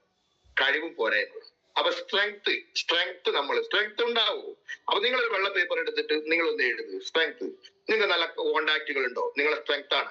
നിങ്ങൾക്ക് അത്യാവശ്യം കുഴപ്പമില്ലാത്ത രീതിയിൽ വിദ്യാഭ്യാസം ഉണ്ടോ? സ്ട്രെങ്ത് ആണ്. ഇനി വിദ്യാഭ്യാസം ഇല്ലേ, അതും സ്ട്രെങ്ത് ആയിട്ട് വേണേ കാണാം. ഇനി വീക്ക്നെസ് കണ്ടാലും കുഴപ്പമില്ല. ഓക്കെ, അതേപോലെ നല്ല കോണ്ടാക്റ്റുകൾ ഉണ്ടോ? സ്ട്രെങ്ത് ആണ്. നിങ്ങൾ എന്ത് ചെയ്യുക? ഇപ്പൊ മലപ്പുറം എന്ന് പറയുന്ന ഒരു സ്ഥലത്തിന്റെ പേര് എഴുതുക, തിരൂരിൽ നിന്ന് എഴുതുക, താമരശ്ശേരി നിന്ന് എഴുതുക, കോഴിക്കോട് കണ്ണൂരിൽ നിന്ന് എഴുതുക, അങ്ങനെ എറണാകുളം നിന്ന് എഴുതുക, അങ്ങനെ വ്യത്യസ്തമായ സ്ഥലങ്ങൾ എഴുതുക. ആ സ്ഥലങ്ങൾ കേന്ദ്രീകരിച്ച് ലിസ്റ്റ് ഉണ്ടാക്കുക. ആ ലിസ്റ്റിലുള്ള ആളുകളൊക്കെ നിങ്ങൾക്ക് ഉണ്ടെങ്കിൽ ആ പറയുന്ന ഓരോരോ സ്ഥലങ്ങളിലും ഇത്ര ആളുകൾ വെച്ചിട്ടുണ്ടെങ്കിൽ അതൊക്കെ നിങ്ങളുടെ സ്ട്രെങ്ത് അല്ലേ? ഇത്രയും സ്ഥലങ്ങളിൽ എനിക്ക് കോണ്ടാക്ട് ഇല്ലേ? ക്ലിയർ ആയോ? അങ്ങനെ അതേമാതിരി മാർക്കറ്റിംഗ് സ്കിൽ ഉണ്ട്, അത് നിങ്ങളുടെ സ്ട്രെങ്ത് അല്ലേ? സംസാരിക്കാൻ അറിയാം, അത് സ്ട്രെങ്ത് അല്ലേ? ഞാൻ പറയാൻ ക്ലിയർ ആയോ? അല്ലെ കുറച്ച് ആൾക്കാർ ഇത് പരിചയപ്പെടുത്താൻ അറിയാം, നിങ്ങളുടെ സ്ട്രെങ്ത് അല്ലേ? നിങ്ങൾക്ക് ഒരു ബൈക്ക് ഉണ്ട്, സ്ട്രെങ്ത് അല്ലേ? ഒരു കാർ ഉണ്ട്, സ്ട്രെങ്ത് അല്ലേ? ഒരു ലാപ്ടോപ്പ് ഉണ്ട്, സ്ട്രെങ്ത് അല്ലേ? അങ്ങനെയുള്ള നിങ്ങളുടെ കഴിവിനെ പറ്റി നിങ്ങൾ എഴുതുക. ഇതൊന്നും ഒരു തിരിച്ചറിവും പല ആളുകൾക്ക് ഇല്ല. എന്തുകൊണ്ടാണ് അറിയോ? ഏതോ ഒരു സിനിമയിൽ ബാലേട്ടൻ എന്ന സിനിമയിൽ ചോദിച്ചിട്ടുണ്ട്, എങ്ങനെ പോകുന്നു? ഇങ്ങനെ പോകുന്നു, പിന്നെ അങ്ങനെ പോട്ടെ എന്ന് പറഞ്ഞു. ഞാൻ പറയുന്നത് ക്ലിയർ ആയോ? അതായത് എന്താണ്, ഏതാണ്, എങ്ങോട്ടാണ് പോകേണ്ടത് ചോദിച്ചാൽ വ്യക്തമായ ഉത്തരങ്ങളൊന്നുമില്ല. രാവിലെ നേരം വെളുക്കുന്നു, രാത്രി ഇടാവുന്നു, പിന്നെ നേരം വെളുക്കുന്നു, പിന്നെ ഇടാവുന്നു. എത്ര വയസ്സായി? 45 വയസ്സായി, 50 വയസ്സായി, 60 വയസ്സായി. ഇത് എങ്ങനെയായി? എങ്ങനെയോ ആയി. ഇങ്ങനെ പറയുന്ന ആൾക്കാരൊക്കെ ഞാൻ കണ്ടിട്ടുണ്ട്. അതൊന്നല്ലല്ലോ ജീവിത ലക്ഷ്യം. ജീവിതത്തിനകത്ത് 5 കൊല്ലം കൊണ്ട്, 10 കൊല്ലം കൊണ്ട്, 15 കൊല്ലം കൊണ്ട് നമുക്ക് എവിടെ എത്തണം? നമ്മളെ മക്കളെ എത്രമാത്രം പ്രാപ്തരാക്കണം? ഇപ്പൊ എന്റെ മകളെ ദിയാനന്ദ എന്ന് പറയുന്ന എന്റെ മകളെ കൊല്ലം 8ാം ക്ലാസ്സിലേക്കാണ്. അവർക്ക് US സ്കോളർഷിപ്പ് കിട്ടി. ഞങ്ങൾ ഒരു കേക്ക് കട്ട് ചെയ്തു. അപ്പൊ ഈ മകളെ പറ്റി എനിക്കൊരു ഒരു ഫ്യൂച്ചറെ പറ്റി ഒരു കൺസെപ്റ്റ് ഉണ്ട്. ആ മകൾക്ക് ഒരു കല്യാണ പ്രായ സമയത്ത് ഇപ്പൊ എന്റെ ഒരു വയസ്സ് നടന്ന 46 കഴിഞ്ഞ് 47ലേക്ക് വരുന്നു. അപ്പൊ എന്റെ ഈ പറയുന്ന പ്രായമായിട്ട് ബന്ധപ്പെട്ട് എന്റെ മകൾ ഒരു കല്യാണ പ്രായ സമയത്ത് ഒരു 15-10 കൊല്ലോട് കൂട്ടുക, ഒരു 10 കൊല്ലോട് കൂട്ടുക. ആ 10 കൊല്ലം കൂടി കഴിഞ്ഞ് 12 കൊല്ലോട് കഴിഞ്ഞ സമയത്ത് ഇപ്പൊ എനിക്കുള്ള 47, 10, 57, 59 വയസ്സുണ്ട്. 59ാമത്തെ വയസ്സിൽ ആ മകളുടെ കല്യാണ പന്തലിൽ എങ്ങനെ നിൽക്കണം എന്ന് ഇപ്പൊ ഞാൻ കാണണം. അതുകൊണ്ട് എന്റെ ആരോഗ്യത്തെ പറ്റിയും എന്റെ സമ്പത്തിനെ പറ്റിയും ഞാൻ ഇപ്പോഴേ ചിന്തിച്ചു തുടങ്ങണം. ക്ലിയർ ആയോ? അതേപോലെ നിങ്ങൾ ഉപ്പയാണല്ലോ, നിങ്ങളുടെ അതേമാതിരി ഉമ്മയാണല്ലോ. പല ആളുകൾ ഇന്നത്തെ മീറ്റിംഗിൽ ഉണ്ടല്ലോ. നിങ്ങൾക്ക് ചിന്തയുണ്ടോ? ഈ ചിന്തയുണ്ടോ? അപ്പൊ ഞാൻ പറഞ്ഞ നേരത്തെ വാക്കുകൾ മനസ്സിലായില്ലേ? എങ്ങനെ പോകുന്നു, ഇങ്ങനെ പോകുന്നു, അങ്ങനെ പോട്ടെ. മനസ്സിലായോ? അപ്പൊ അങ്ങനെയുള്ള ഒരു ജീവിതമാണോ നമ്മൾ കുടുംബത്തോട് കാണിക്കേണ്ടത്? അല്ലെ കുറച്ചുകൂടി ഉത്തരവാദിത്തമാണ് നമ്മൾ കാണിക്കേണ്ടത്? അപ്പൊ നമ്മുടെ സ്ട്രെങ്ത്തിനെയും നമ്മുടെ വീക്ക്നെസ്സിനെയും നമ്മൾ തിരിച്ചറിഞ്ഞ് ആ വീക്ക്നെസ്സിനെ സ്ട്രെങ്ത് ആക്കാനുള്ള ഒരു പണി നമ്മൾ ചെയ്യേണ്ടത്. അപ്പൊ ഇത് മൈലേജ് മാർക്കറ്റിംഗ് എന്ന് പറയുന്നത് വെറുതെ കച്ചവടം ചെയ്യുന്നതാണോ, അല്ലെങ്കിൽ സ്വന്തം ജീവിതത്തോട് കാണിക്കുന്ന ഉത്തരവാദിത്തമാണോ? ആ സ്വന്തം ജീവിതത്തോട് കാണിക്കുന്ന ഉത്തരവാദിത്തം കാണിച്ചാൽ രക്ഷപ്പെടുന്ന ബിസിനസിന്റെ പേരല്ലേ മൈലേജ് മാർക്കറ്റിംഗ്. അതുകൊണ്ട് ബിസിനസ്സിൽ സീരിയസ് ആവുക എന്ന് പറഞ്ഞതിന്റെ അർത്ഥം എന്താ? നിങ്ങൾ നിങ്ങളുടെ കുടുംബത്തിൽ സീരിയസ് ആവുക, അല്ലെങ്കിൽ നിങ്ങളുടെ ഫാമിലി നിങ്ങൾ സീരിയസ് ആവുക. അങ്ങനെ സീരിയസ് ആയാൽ എളുപ്പത്തിൽ വിജയിക്കാൻ പറ്റും. ഞാൻ എന്റെ കുടുംബത്തിനോട് ഞാൻ കാണിക്കുന്ന ഒരു ആത്മാർത്ഥത, ഒരു സീരിയസ് അപ്രോച്ചാണ് എന്നെ ബിസിനസ്സുകാരാക്കി വളർത്തിയത്. ഈ ബിസിനസ് അല്ല, എല്ലാ ബിസിനസ് അങ്ങനെയാണ്. സ്വന്തം കുടുംബം നന്നാക്കണം തീരുമാനിച്ചാൽ ബിസിനസ് നന്നായി, കുടുംബം മോശമാക്കണം തീരുമാനിച്ചാൽ ബിസിനസ് മോശമായി, അല്ലെ കുടുംബത്തിന് മറന്നാൽ ബിസിനസ് മോശമായി. അതെല്ലാ മേഖലയിലും എങ്ങനെയാണ്, തൊഴിൽ മേഖലയിലും ഒക്കെ അങ്ങനെയാണ്. കാരണം തൊഴിലിലൂടെയാണ് നമുക്ക് ഏണിങ്സ് ഉണ്ടാവുന്നത്. ആ ഏണിങ്സ് ആണ് നമ്മുടെ കുടുംബത്തിന് അസറ്റ് ആക്കി നമ്മൾ മാറ്റേണ്ടത്. അതുകൊണ്ട് മൈലേജ് മാർക്കറ്റ് നമ്മൾ കുറച്ചുകൂടി സീരിയസ് ആയ നിലപാടുകൾ, അതേപോലെ ഉത്തരവാദിത്ത ബോധത്തിന്റെ അകത്ത് നമ്മൾ ഒഴിഞ്ഞു മാറുന്നതിന് പകരം അതൊക്കെ ഏറ്റെടുത്ത് നമ്മൾ പോകണം. അതാണ് ഞാൻ പറഞ്ഞതിന്റെ അർത്ഥം. ഓക്കെ, നെക്സ്റ്റ്, നമുക്ക് ഈ ബിസിനസ്സിനകത്ത് എളുപ്പത്തിൽ വിജയിക്കണമെങ്കിൽ ഒരു കീകളെ ഞാൻ പറഞ്ഞുകൊണ്ടിരിക്കും. അതെന്താണ്? യുവർ നീഡ്, നിങ്ങളുടെ ആവശ്യങ്ങൾ നിങ്ങളെ കണ്ടെത്തണം. ആവശ്യങ്ങൾ നിങ്ങൾ കണ്ടെത്തണം. ക്ലിയർ ആയോ? അതേമാതിരി സ്വപ്നങ്ങൾക്ക് പുറകെ നിങ്ങൾ ഡ്രൈവ് ചെയ്യണം. സ്വപ്നങ്ങളും ആവശ്യങ്ങളും നമ്മൾ കണ്ടെത്തണം. ആഗ്രഹമുള്ളത് വാങ്ങലാണ് ജീവിതം, കിട്ടുന്നത് വാങ്ങലല്ല ജീവിതം. ആഗ്രഹമുള്ളത് വാങ്ങലാണ് ജീവിതം, കിട്ടുന്നത് വാങ്ങലല്ല ജീവിതം. ഇതൊരു ഞാനൊരു മീറ്റിംഗ് പറഞ്ഞു. ഞാൻ മീറ്റിംഗ് പറയാനുള്ള കാരണം എന്ന് പറയുന്നത്, നിങ്ങൾ ഇന്ന് ഒരു ഷർട്ട് വാങ്ങാൻ പോയി, ആ ഷർട്ടിന് 3500 രൂപയാണ് ആ ഷർട്ടിന്റെ വില നിങ്ങൾ കാണുന്നത്. പക്ഷെ നിങ്ങൾ വിചാരിച്ച 1000 രൂപ കിട്ടുന്ന. ക്ലിയർ ആയോ? അപ്പൊ ആഗ്രഹമുള്ളത് വാങ്ങലാണ് ജീവിതം, കിട്ടുന്ന വാങ്ങലല്ല ജീവിതം. അപ്പൊ ആഗ്രഹിച്ച് വാങ്ങാൻ പറ്റിയില്ല. എന്തുകൊണ്ട്? പൈസ ഇല്ലാത്തതുകൊണ്ട്. ഒരു നല്ലൊരു ഫുഡ് കഴിക്കണം വിചാരിച്ച ആ ഫുഡിന് മെനു നോക്കുന്ന സമയത്ത് 350 രൂപ ആണ് വരുന്നത്. നമ്മൾ വിചാരിച്ച് 100 രൂപ കിട്ടും. അപ്പൊ ആഗ്രഹിച്ച് ഭക്ഷണം കഴിക്കാൻ പറ്റിയില്ല, ആഗ്രഹിച്ച് വസ്ത്രം വാങ്ങാൻ പറ്റിയില്ല, ആഗ്രഹിച്ച് വീട് വെക്കാൻ പറ്റിയില്ല, ആഗ്രഹിച്ച രീതിയിൽ മക്കളെ വളർത്താൻ പറ്റില്ല. എല്ലാത്തിനും തടസ്സം പണവും മനസ്സിലായി. അപ്പൊ ഞാൻ പറഞ്ഞില്ലേ, ആഗ്രഹമുള്ളത് വാങ്ങലാണ് ജീവിതം, കിട്ടുന്ന വാങ്ങലല്ല ജീവിതം. ആഗ്രഹിച്ച് വാങ്ങണമെങ്കിൽ പണം ഉണ്ടാക്കണം. ഇത് ഞാനൊരു മീറ്റിംഗ് പറഞ്ഞു. ആ മീറ്റിംഗ് പറഞ്ഞ സമയത്ത് ഒരാൾ എഴുന്നേറ്റ് എന്നോട് പറഞ്ഞു, സാറ് പറഞ്ഞത് 100% ശരിയാണ്, ആഗ്രഹമുള്ളത് വാങ്ങലാണ്, കിട്ടുന്ന വാങ്ങലല്ല ജീവിതം. ഞാൻ ചോദിച്ചു, സാറേ എന്താ അങ്ങനെ പറയാൻ കാരണം? സാറേ, ഞാൻ ആഗ്രഹിച്ച ഭാര്യനല്ല കല്യാണം കഴിച്ചത്, കിട്ടിയ ഭാര്യനാണ് കല്യാണം കഴിച്ചത്. അയാളോട് പറഞ്ഞതാണ്. അതോ ഇതിനെന്തെങ്കിലും പരിഹാരമുണ്ടോ? പരിഹാരമില്ലല്ലോ. ഇത് പള്ളി തുടങ്ങുന്ന പോലെ, അമ്പലം തുടങ്ങുന്ന പോലെ ഒറ്റത്തോണ വേണ്ട മാത്രമല്ല വിവാഹ ജീവിതം. ഞാൻ പറഞ്ഞ അതല്ല, ആഗ്രഹമുള്ളത് വാങ്ങലാണ് ജീവിതം, കിട്ടുന്ന വാങ്ങലല്ല ജീവിതം. എന്ന് പറഞ്ഞാൽ ആഗ്രഹിച്ച കാറ്, ആഗ്രഹിച്ച വീട്, ആഗ്രഹിച്ച യാത്ര, ആഗ്രഹിച്ച രീതിയിൽ മക്കളെ പഠിപ്പിക്കുന്നത്, ഇതൊക്കെ വാങ്ങണം എന്ന് ആഗ്രഹിക്കുന്ന ആളുകൾക്ക് മാത്രമുള്ള ബിസിനസ്സാണ് മൈലേജ് മാർക്കറ്റിംഗ്. അതങ്ങ് തീരുമാനിച്ചാൽ പോലെ, അതങ്ങ് ഉറച്ചു നിന്നാൽ പോലെ കാര്യങ്ങൾ എളുപ്പമായില്ലേ? ഓക്കെ, നോക്കൂ, ആണെങ്കിൽ 100% എഫേർട്ട് ഉണ്ട്. എന്തുകൊണ്ടാണ് ആൾക്കാർ എഫേർട്ട് പറയാനുള്ള കാരണം? നേരത്തെ പറഞ്ഞ ഒന്നുമില്ല, എന്തില്ല, അവനവന്റെ സ്ട്രെങ്ത്തിനെ പറ്റി അവനൊരു തിരിച്ചറിവില്ല, അവന്റെ പോരായ്മകളെ സ്ട്രെങ്ത് ആക്കണം എന്നുള്ള ഒരു തിരിച്ചറിവില്ല, അതേപോലെ തന്നെ ആവശ്യങ്ങളില്ല, സ്വപ്നങ്ങളില്ല. ഈ പറയുന്ന ഇതൊന്നും ഇല്ലാത്ത ആൾക്കാർ നാളെ പോയിട്ട് ലക്ഷാധിപതിയും കോടീശ്വരനാകാൻ വേണ്ടിയിട്ട് മൈലേജ് മാർക്കറ്റിൽ പണിയെടുക്കും. അപ്പൊ എവിടെയാണ് ആളുകൾ എഫേർട്ട് കുറയ്ക്കാനുള്ള കാരണം മനസ്സിലായത്? അവന് ട്രെയിൻഡ് അല്ല. ആ പറയുന്ന ആൾക്ക് ഇതിനെപ്പറ്റി ഒരു തിരിച്ചറിവില്ല. അതുകൊണ്ടാണ് ഞാൻ പറയുന്നത്, ആടിനെ പുല്ല് തിരിക്കുന്ന പോലെ നിങ്ങൾ എന്ത് ചെയ്യണം, അത്തരം ആളുകൾ നിങ്ങളുടെ ടീമിന് ആവശ്യക്കാരാണ്, നിങ്ങൾക്ക് തോന്നുന്ന ആളുകളായാലും നിങ്ങൾ ഇതിനകത്ത് കൊണ്ടുവന്നിട്ടുണ്ടാവുക. രക്ഷപ്പെടണം ആഗ്രഹമുള്ള ആൾക്കാരെ കൊണ്ടുവന്നിട്ടുണ്ടാവും. അവർക്ക് തിരിച്ചറിവില്ലാതെ പോയത് എന്തുകൊണ്ടാണ്? ട്രെയിനിങ് ഇല്ലാത്തതുകൊണ്ട്. അപ്പൊ അത്തരം ട്രെയിനിങ്ങിനകത്തും മീറ്റിങ്ങിനകത്തും കൊണ്ടുവന്നിരുത്താനുള്ള ഒരു സാമാന്യ ബുദ്ധി നിങ്ങൾ കാണിച്ചാൽ അവരുടെ എഫേർട്ട് നിങ്ങൾക്ക് തിരിച്ചു കിട്ടാൻ തുടങ്ങില്ലേ? അവരുടെ കോൺടാക്ട് തിരിച്ചു കിട്ടാൻ തുടങ്ങിയില്ലേ? അപ്പൊ നിങ്ങളുടെ എഫേർട്ട് കൊണ്ടും അവരുടെ കോൺടാക്ട് കൊണ്ടും നിങ്ങൾക്ക് എളുപ്പത്തിൽ രക്ഷപ്പെടാൻ പറ്റൂലേ? അപ്പൊ ഞാൻ നേരത്തെ പറഞ്ഞ സൈൻ ബോർഡിന്റെ ഇമ്പോർട്ടൻസ് മനസ്സിലായോ? അപ്പൊ നിങ്ങൾ പോകുന്നത് ഏത് റൂട്ടിലാണ് നിങ്ങൾക്ക് തിരിച്ചറിവുണ്ടെങ്കിൽ നിങ്ങൾ അവരെ അതേ റൂട്ടിലൂടെ നയിക്കാനുള്ള ഒരു കാര്യപ്രാപ്തി ഉണ്ടാവൂലേ? സത്യത്തിൽ ഞാൻ ഈ പറഞ്ഞ എല്ലാ കാര്യങ്ങളും അപാരമായ ബുദ്ധി കൊണ്ടാണോ മൈലേഷ് പോലെ രക്ഷപ്പെടുന്നത്, അല്ലെങ്കിൽ സാമാന്യമില്ല കോമൺ സെൻസ് കൊണ്ടാണോ? ആ കോമൺ സെൻസ് അല്ലേ ഇപ്പൊ ഞാൻ സംസാരിച്ചുകൊണ്ടിരിക്കുന്നു. ക്ലിയർ ആയോ? നിങ്ങൾക്ക് പോകേണ്ട റൂട്ടല്ലേ പറഞ്ഞുകൊണ്ടിരിക്കുന്നത്. അതുകൊണ്ട് നിങ്ങൾ പോകുന്ന റൂട്ട് കറക്റ്റ് ആണെങ്കിൽ നിങ്ങളുടെ ടീമിനെയും അതേ റൂട്ടിലൂടെ നിങ്ങൾ നയിക്കുക. ക്ലിയർ ആയോ? അവിടെ ഇടപെട്ട് ഒരു കാര്യങ്ങൾ നമ്മൾ ചെയ്യാതിരിക്കുക. അങ്ങനെയാണെങ്കിൽ നമുക്ക് റിസൾട്ട് കിട്ടും. ഓക്കെ, നിങ്ങൾ നോക്കൂ, ഇതൊന്നും നിങ്ങൾ ആ സ്ക്രീൻഷോട്ട് എടുത്തിട്ട് ഗ്രൂപ്പിൽ ഇടരുത്. എന്നോട് സ്വല്പം സ്നേഹം ഉണ്ടെങ്കിൽ നിങ്ങൾ ചെയ്യരുത്. ഓക്കെ, ഇത് കഥകളാ. ഞാനൊക്കെ ഇങ്ങനെ ആയി വെച്ചിട്ടുണ്ടെങ്കിൽ ആളുകൾക്കൊക്കെ വിചാരിക്കുക എന്താണ്, സാറ് നേരത്തെ വന്നു, വെല്ല സാറിന്റെ ഒക്കെ കഴിവ് കൊണ്ട് രക്ഷപ്പെട്ടു, അത് കറക്റ്റായ രീതിയിൽ വന്നു, അപ്പൊ ഇതിന്റെ കൂടെ നിന്ന് കൊടുത്തു, ശൈലേഷ് ബാറിന്റെ ലോട്ടറി അടിച്ചു, അങ്ങനെയൊക്കെയാണ് നിങ്ങൾ വിചാരിക്കുന്നെങ്കിൽ ഇങ്ങനെ ഒരു ലോകം നമുക്ക് ഉണ്ടായിരുന്നു 2018, 2015, 2018 കാലഘട്ടത്തിൽ. എന്താണെന്നറിയോ? കേരളത്തിൽ ഒറ്റ ഓഫീസ് പോലും ഇല്ല. അപ്പൊ 350, 400 ഇപ്പൊ നിങ്ങൾ സൂമിറ്റിരിക്കുന്ന സമയമുണ്ടല്ലേ, 6 മണിക്ക് പല ആൾക്കാരെ കണ്ണു നുള്ളിപ്പൊളിച്ചല്ലേ ഇരുന്നത്. 5 മണിക്ക് ഞങ്ങൾ എഴുന്നേറ്റ് ട്രെയിനും കയറി മംഗലാപുരത്ത് പോകുന്ന ആലോചിച്ച് നോക്കി. ക്ലിയർ ആയോ? അവിടുന്ന് ആൾക്കാരുടെ പൈസയൊക്കെ വാങ്ങി. അങ്ങനെ മംഗലാപുരത്ത് പോയി പ്രൊഡക്റ്റ് എടുത്ത് ആദ്യം പോയത് 25,000 4 ആൾക്കാരാണ്. പിന്നെ 2 ലക്ഷം രൂപയുടെ പ്രൊഡക്റ്റ് എടുക്കാൻ പോകുന്ന ഒരാളാണ്. ക്ലിയർ ആയോ? അങ്ങനെയാണ് നമ്മൾ പോകുന്നത്. അങ്ങനെ ഞാൻ പോയി ആ ട്രെയിന് കൃത്യമായിട്ട്, ആ ട്രെയിന് 2 മണിക്കൂർ ട്രെയിൻ ഉണ്ട്, ആ ട്രെയിൻ മിസ്സായി, കാരണം അവിടെ തിരക്കായി പോയി. പിന്നെയുള്ള 4:30 മണിക്ക്. അങ്ങനെ റെയിൽവേ സ്റ്റേഷന്റെ സൈഡിൽ ആ നമ്മളുടെ ബോക്സ് അട്ടിക്കിട്ട് അവിടുന്ന് രാവിലെ പൊലച്ചയ്ക്ക് എഴുന്നേറ്റ് പോയി ശൈലേഷ് ബാലൻ ചോറ് തിന്നിട്ടില്ല, ചായ കുടിച്ചിട്ടില്ല, അതേപോലെ തന്നെ നമുക്ക് പിന്നെ ഈ പറയുന്ന വെള്ളം കുടിച്ചിട്ടില്ല, ഉറക്ക ക്ഷീണമുണ്ട്. അങ്ങനെ അവിടെ കിടന്ന് ഉറങ്ങുന്ന സമയത്ത് ഏറ്റവും ഡിസ്ട്രിബ്യൂട്ടർ എടുത്താ, സാറേ നാളെ നിങ്ങൾ വലിയ കോടീശ്വരനാവുന്ന സമയത്ത് ഇത് നമുക്ക് ആൾക്കാരെ കാണിക്കും. അവന്റെ നാവ് കൊണ്ടായി. ക്ലിയറായോ? ഇന്ന് ഇതൊക്കെ എനിക്ക് കാണിച്ചു തരാനുള്ളൂ. സാറ് എങ്ങനെയാണ് നിങ്ങൾ രക്ഷപ്പെട്ടത് എന്ന് ചോദിക്കുന്ന സമയത്ത് ഇങ്ങനെയൊക്കെ ഉണ്ട് ഇതിന്റെ പിന്നിൽ. നിങ്ങൾ ആരും ഇന്ന് റെയിൽവേ സ്റ്റേഷനിൽ കിടക്കണ്ട. നിങ്ങൾക്ക് ഇപ്പൊ കോഴിക്കോട് പോയാലും അല്ലെങ്കിൽ നടുവണ്ണൂർ വന്നാലും നിങ്ങൾക്ക് സ്വിച്ച് ഇട്ടാൽ ബൾബ് കത്തുന്ന പോലെ സ്പോട്ടിൽ പ്രൊഡക്റ്റ് കിട്ടുന്നുണ്ട്. അപ്പൊ ഇങ്ങനെയൊക്കെ പ്രൊഡക്റ്റ് എടുത്തുകൊണ്ടുപോകുന്ന നിങ്ങളൊക്കെ ഇങ്ങനെ പഠിപ്പിച്ചിട്ടാണ് കാര്യങ്ങൾ നമുക്ക് ഇങ്ങനെ വലിയ ലെവലിലായത്. കഥാ തിരക്ക സംഭാഷണ സംവിധാനം മാനേന്ദ്രമെന്ന് നിങ്ങൾ കാണല്ലേ, സിനിമേന്റെ ഇത് എല്ലാ പണിയും നമ്മൾ തന്നെയായിരുന്നു. സൂട്ടിട്ട് നമ്മൾ തന്നെ ട്രെയിനിലേക്ക് പോകാൻ നമ്മൾ തന്നെ, നിലത്ത് കിടക്കരുത് നമ്മൾ തന്നെ, എല്ലാം നമ്മൾ ഒരാളെ കുമ്പിടി സ്വാമിനെ പോലെയായിരുന്നു. അവിടെ നോക്കിയാൽ കാണാം, ഇവിടെ നോക്കിയാൽ കാണാം, എല്ലാ സ്ഥലത്തും നോക്കിയാൽ കാണാം. ക്ലിയർ ആയോ? ഇപ്പൊ ഇതൊക്കെ ഏറ്റെടുക്കാനും നിങ്ങളെ പഠിപ്പിക്കാനും പ്രാപ്തരായ ആളുകൾ ഇഷ്ടംപോലെ നമ്മൾക്കുണ്ട്. അപ്പൊ നിങ്ങളൊക്കെ മനസ്സിലാക്കേണ്ടത് നോ പെയിൻ നോ ഗെയിൻ എന്ന് പറഞ്ഞാൽ വേദന ഇല്ലാതെ നേട്ടങ്ങളില്ല. അപ്പൊ വേദന ഇല്ലാത്തത് കൊണ്ട് നേട്ടങ്ങൾ കിട്ടില്ല നമ്മൾ മനസ്സിലാക്കുക. അതുകൊണ്ട് ഇപ്പൊ അപാരമായ വേദന നിങ്ങൾ സഹിക്കണ്ട. ക്ലിയർ ആയോ? പകരം ഈ മീറ്റിങ്ങിനകത്തും ട്രെയിനിങ്ങിനകത്ത് ക്ഷമയോടുകൂടി ഇരുന്ന കാര്യങ്ങളൊക്കെ പഠിച്ച് ഇതിനെ കുറച്ച് യാത്രകൾ, കുറച്ച് സമയമൊക്കെ ഇൻവെസ്റ്റ് ചെയ്തിട്ട് അതിനകത്ത് കുറച്ച് വേദനയെങ്കിലും ഞാൻ അനുഭവിക്കുന്നുണ്ട് ഒരു തോന്നലെങ്കിലും നമ്മൾ മനസ്സിലുണ്ടാക്കണം. അതുകൊണ്ട് കുറച്ച് കഷ്ടപ്പാടൊക്കെ മാനസികമായിട്ട് അനുഭവിക്കാൻ വേണ്ടിയുള്ള ഒരു മാനസിക നിലവാരത്തിലേക്ക് നമ്മൾ മാറണം. ലക്ഷാധിപതി കോടീശ്വരനാവുന്നത് ഇങ്ങനെയാണ്. എളുപ്പത്തിൽ എന്ത് കിട്ടിയാലും അത് നിലനിൽക്കൂല, കഷ്ടപ്പെട്ടുണ്ടാക്കിയതൊക്കെ നിലനിൽക്കും. ഇതൊക്കെ നിങ്ങൾക്ക് അറിയുന്ന കാര്യങ്ങളല്ലേ? ഓക്കെ, അതൊക്കെ നിങ്ങൾ ഇതിനകത്തൊന്ന് പ്രവർത്തിച്ചു പോകും. ഓക്കെ, ഞാൻ ഒരു വീഡിയോ കാണിച്ചു. ഒരു വീഡിയോ ഒരു വീഡിയോ കാണിച്ചു. ഒരു വീഡിയോ. ശശി സാറെ, എന്റെ ട്രെയിനിങ് ഇങ്ങനെ നീണ്ടുകൊണ്ടിരിക്കും. അതുകൊണ്ട് അതുകൊണ്ട് രാവിലെ ആയത് ഓക്കെ. ഞാനൊരു വീഡിയോ കാണിച്ചില്ല. ഈ വീഡിയോന്റെ പ്രത്യേകത എന്ന് പറഞ്ഞാൽ, ഒരു വീടില്ലാത്തൊരു കുട്ടിയാ, റോഡ് സൈഡിലുള്ള ഒരു ഷെഡിലാണ് ആ കുട്ടി എന്ത് ചെയ്യുന്നത്, താമസിക്കുന്നത്. അപ്പൊ അതിന്റെ അച്ഛനും അമ്മയൊക്കെ ഉണ്ട്. നാടോടികളാണ്, നിങ്ങൾ മനസ്സിലായിരിക്കും. അപ്പൊ ശക്തമായ കാറ്റടിക്കുന്ന സമയത്ത് അവന് എന്നും ഇരുന്ന് ഭക്ഷണം കഴിക്കുന്ന അവന്റെ ചെയർ, കസേര, പ്ലാസ്റ്റിക് ചെയർ, അതിങ്ങനെ നീങ്ങി പോകുന്നുണ്ട്. അതേപോലെ തന്നെ അവന്റെ ഷെൽട്ടർ, അഭയകേന്ദ്രമായ ആ താർപോളിൽ എന്ത് ചെയ്യുന്നുണ്ട്, അവിടുത്തെ പറന്നു പോകാൻ നോക്കുക.